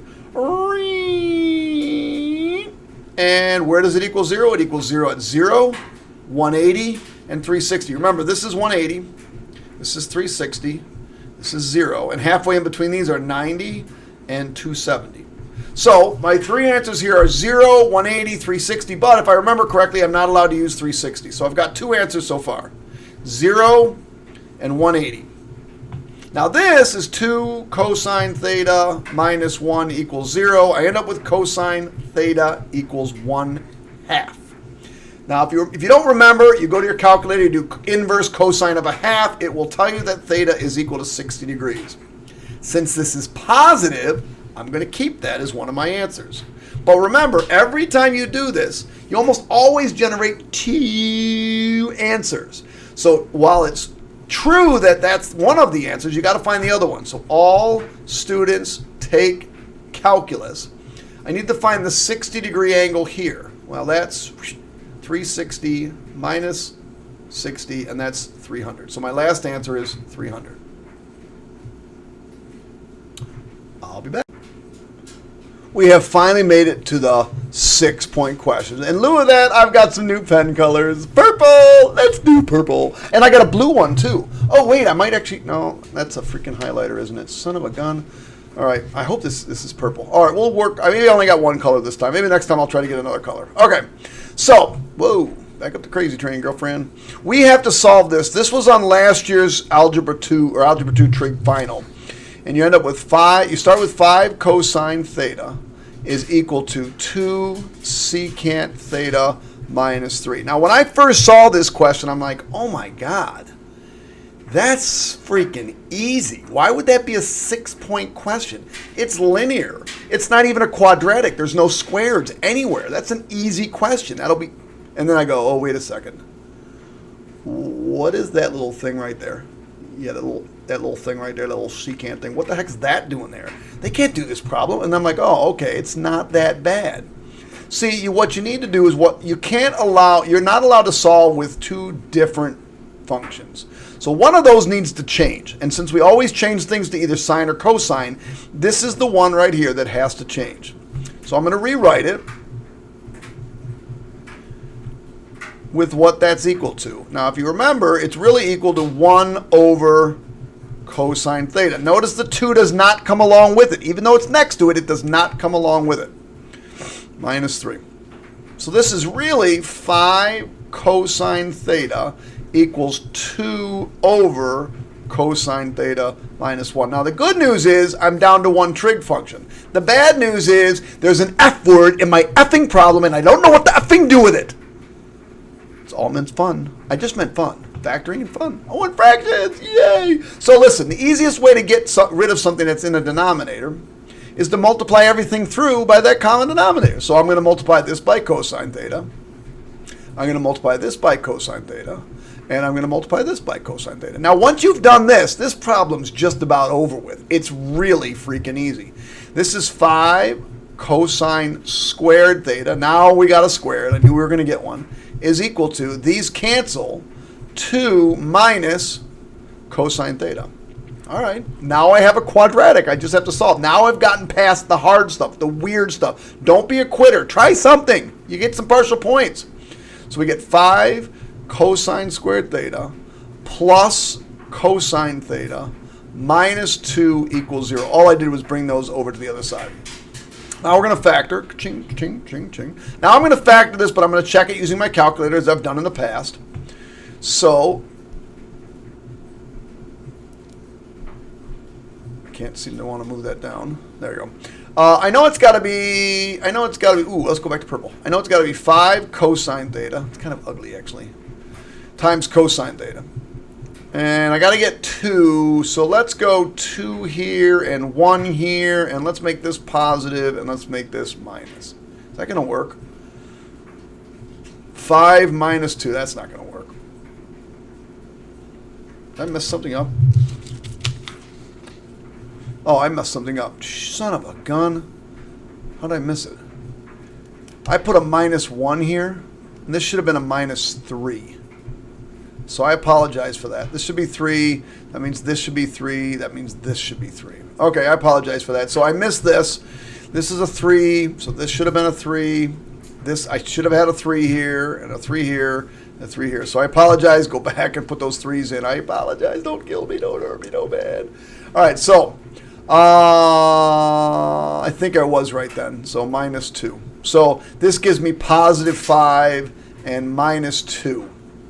By the way, had I come over here to do menu 331, check my calculator, and I said it's a quadratic, and I said my roots, my things are 5, 1, and negative 2. 5, 1, and negative 2. You'll notice it doesn't factor.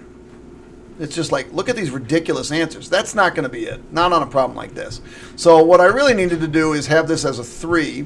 And now, look, oh, there it is. Negative 1 and 2/5. Isn't this one going to give me cosine theta equals negative 1? And cosine theta equals 2/5. I know those of you that without this calculator are like, oh my God, I wish I had that calculator. It's so awesome. I know. I can't do anything about that. It is $100. You can go get it out there. You can go get it on Amazon. You can use it next week. Your teacher has to let you use it. But they have to clear it, but they have to let you use it. All right, so here we go. Well, this is not a highlighter. So when I have 0 or 1, I draw the picture. So where does cosine equal negative 1? That's down here. Now remember, this is 0 degrees. This is 90 degrees. This is 180 degrees. This is 270 degrees. And this is 360 degrees. So my first answer is 180 degrees right there. Then I got to deal with that. So I got to go back over to my calculator. I'm going to do inverse cosine of 2/5. 2 divided by 5. Enter. 66.4218. So theta is equal to 66.4218. 4218. Now I have to decide if I'm going to keep that. Now, because this is positive, we're going to keep it. But I also have to remember what other quadrant cosine is positive. And cosine is also positive in the first and the fourth quadrant. So to find this one, I'm going to do 360 minus that. So my final answer is rounded to the nearest tenth of a degree is 180 degrees, 180.0 degrees, comma, 66.4 degrees. And to find that last one, I'll come over here and I'll do, 360 minus, and I get 293.6 degrees. 293.6 degrees. And there we go. We just finished our first 6-point question. Now, before we go to this one, because you're about to get scared, or you already looked at it, you're about to get scared, you're like, whoa. I'm going to go pause because this one's going to take me a couple minutes. It takes a mature mind. It takes a person, a kid, a female, a girl, a boy, a male, you, a mature mind, not to look at this and just want to throw up your hands and shake your head and go, who in the world in New York State Education Department came up with this freaking problem? What am I going to do with this freaking problem? So, here's my suggestion to you. Pause the video and see if you can figure out all the different angles and all the different side lengths. Now, I'm going to go through them in a minute, walk you through them, but try it on your own. See what you can come up with. If you can get them, that's great. If you can't, come back. We'll talk, okay? So pause it now and then come back. Now, I'll make a funny face for you to pause. Okay, good. Now we're back. Oh, great. I hope you paused it on that funny face. Take a screenshot, post it on Facebook. So let's see what we got here. I'm not even going to read this stuff. I'm going to see what I got here. I know that this is 40 degrees. And this is 90 degrees. That means this has to be 50 degrees. Because they form a straight line 180 degrees. Got that. Do I know any other angle measures? I don't think I actually do. Let's see what it says. It says DC is 10. Got that. It says that AG is 15. Got that. Took care of that. Took care of that. BE is 6. Got that. Right there. FE is 10. Yep, got that. It says that's 40. Got that. Got that. It's 90. It says that angle C is less than 90. Not sure where that's going to come into play. And it says BE is congruent to ED. So BE is congruent to ED. So we're going to do this as 6. And it also said that GF is congruent to FB. So this is congruent to this. Oh, thanks. That was effing useful. They didn't even tell you which one of those are, but there's a reason they told you that. Do you see it? Let's look at this triangle right here. Let's just look at it on the side. By the way, before I keep going, I did not write down what you have to find in this problem. I apologize. This problem does not have what you need to find. You need to find angle A to the nearest tenth. I apologize. Maybe I'll be able to put it in later and find B. It says find BC to the nearest tenth. This tenth. Nearest tenth. So get that written down. Tenth. Oh my God. Can't even write. I can do math, but I can't write. Okay, so we're going to find angle A. So we're ending up, we're going to find this. We'll call it X. And we're going to find this. BC, we'll call this Y. That's what we're looking for. All right, so let's go back to this. So here's my thing. I want to just look at this little triangle right here. So, oops. The cool thing is it's a right triangle.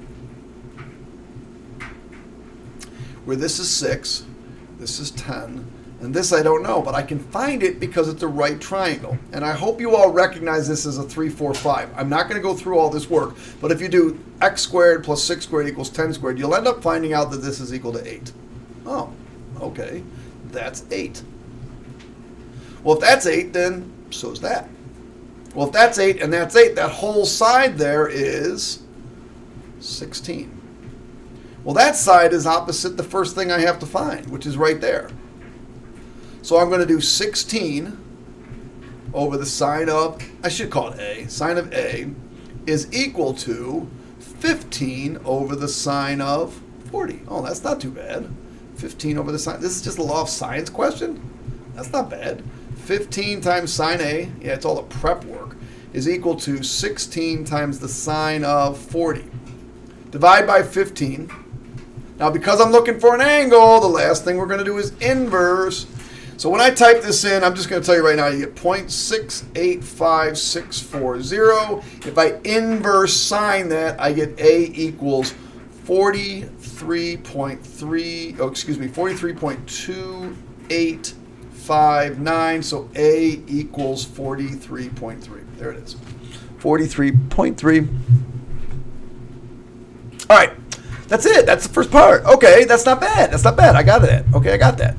All right, so now what I want to do is I want to go find y. So let's grab purple. I want to find y. Well, y is opposite of that angle. Well, I can't have two unknowns. I know that 10 is opposite that angle, so I can use that. 10 over the sine of 50. And I also know this whole side here is 12, and that's opposite that angle. So I can, wait, hold on, I can use that to find angle C. When I find angle C, I'll be able to find the thing that's opposite the y. So that's what we're going to do. So we're going to cross multiply. Yes, this is a 10-point, or this is a 6-point, 20-point behemoth question. I say it's 20 points because it should have been worth 20 points. 12 times sine of 50. So let me get that away from my big head. Divide by 10. Now again, this is going to give me sine of C. If you put that stuff in your calculator, you get, I didn't put it in my calculator, 12 sine 50.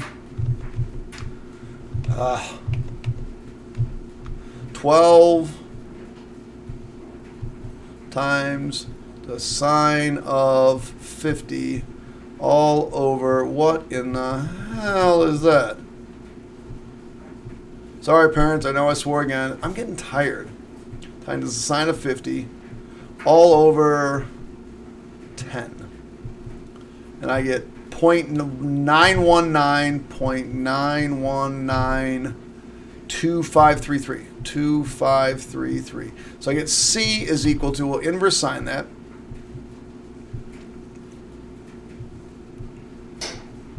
66.817. 66.817. Now wait a second. Now you don't round now because that answer is nothing. But it's either that or it's 180 minus 66. But that's why they had to tell you this, that C has to be the acute angle. So this is the only one we want. We don't want to find the 114 one. So we're going to use that. So we're going to go back to our drawing. We got so much crap over here. Let's see what we got. We now know that this is 66.817 dot, dot, dot, dot, dot. It's opposite of 12. Oh, wait. No, now I can find this angle. I can find this angle now. So now I'm going to take 180. I'm going to subtract off this. And I'm going to subtract off the 50 I found earlier. And I get 63.182. So this is equal to 63.182. 832. And finally, holy shnikes, I can finally find, oh, we call this y. So I'm going to do y over the sine of 63.182832 is equal to 10 over the sine of, what do we say this was, 50? 50. And when you cross multiply, let's just put this to bed, it's 11.7. Woo! Man, that was a beast. Took me 8 minutes to describe that question to you. I hope you don't see one like that. That one was tough. I'm crossing my fingers you don't. All right, kids, I'll be right back. Is anybody else excited? I know I am. We're at 2 hours. 2 hours? 2 hours? Are you kidding me? But we're on the last page. 2 more 6-point questions, and this thing is over. My goodness, I've been dreading this video for a long time, I'm not going to lie, because I knew it was going to be a long one. But trig is very, very important. If you have gotten a lot out of this, please, please, please hit the like button, hit the subscribe button, and subscribe to my YouTube channel. I see the word forces. The first thing I do is I draw a parallelogram. 2 forces. Now my 2 forces are always going to be this one and this one. So the 2 forces of 40 and 28 pounds. I'm going to put the smaller one here, 40 and 28. So this is 28 and this is 40. Act on object. The angle between the 2 forces is 65 degrees. 65 degrees. Now if they had said that angle was bigger than 90, I would have had to draw this a little bit differently. Find the magnitude of the resultant. That's this. Okay, I think that's not too bad. Now remember, since 65 is not in a triangle, I can't use it, but it can certainly help me find this angle, which is 115 degrees. Now it says find the magnitude of the resultant, so we'll call that, we'll use gray, x. All right, so I have side, angle, side, and side, angle, side is the law of cosines. Well, if I'm going to use the law of cosines, these 2 things have to be opposite of each other. So that means I have to have x squared, and at the end, cosine 115. All right, now I just use the other 2 sides. 40 squared plus 28 squared minus 2 times 40 times 28. So this gives me x squared. Now, since these are all numbers, I'm just going to type this sucker into my calculator.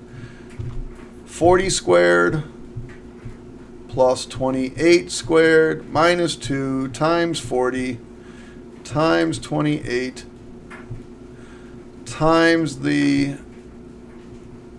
cosine of 115. And I get some behemoth number. Remember, that's not your answer. It should be somewhere between or bigger than 40. So 3, did I write it down? Nope. 330. 664, 3330664, 9063, 9063. And then you take the square root of that, and that will give you your answer. So we're going to do second square root of the answer, and we get 57.71. So 57.71191. And we want to round that to the nearest pound. So my first answer is x equals 57. So we now know that this is 57. So now the question says, using this answer, the 57, find the measure of the angle formed between the resultant. Let me see if I can erase some of this stuff. The resultant and the smaller angle. Well, this is the resultant. This is the smaller force. Smaller force. So what angle do I need to find? I need to find this angle. Okay, that's not bad. That's not bad. What's opposite that? Oh, 40. So I'm going to do 40 over the sine of, we'll call it x. X is equal to 57. Said we have to use it. Over the sine of 115. Oh, that's not bad. This is so much easier than that last problem. 40 times the sine of 115. It's like one year you got just shafted for by the 6-point question. And this one's not too bad. It's not easy, but it's not too bad. 40 times sine of 115 equals 57 times the sine of x. Divide by 57. Now remember, the last step is going to be inverse sine. So this one gives you oh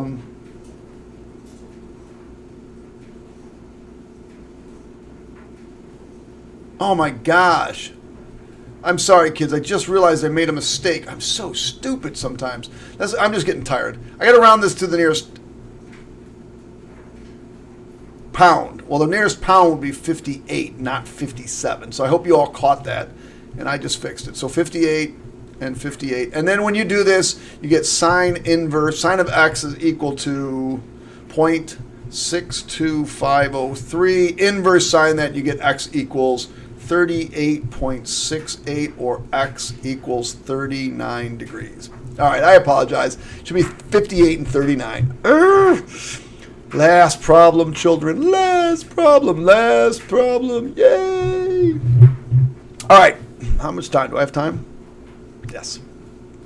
So in a triangle, two sides of 6 and 10 form an angle of 80 degrees. It says find to the nearest degree the measure of the smallest angle of the triangle. All right. So it's probably here. We'll call this x. So I'm going to do 6 over the sine of x is equal to 10 over the sine of, oh crap, don't know that one. So then I'll do 6. Oh crap, I don't know that one. Wait a second. We've got side, angle, side. Well, side, angle, side is the law of cosines, not the law of sines. It's the law of cosines. So I need to find this side first because this is the only angle I have, so I want to find the side opposite it. So I'm going to do y squared is equal to, and at the end here I can do sine of 80.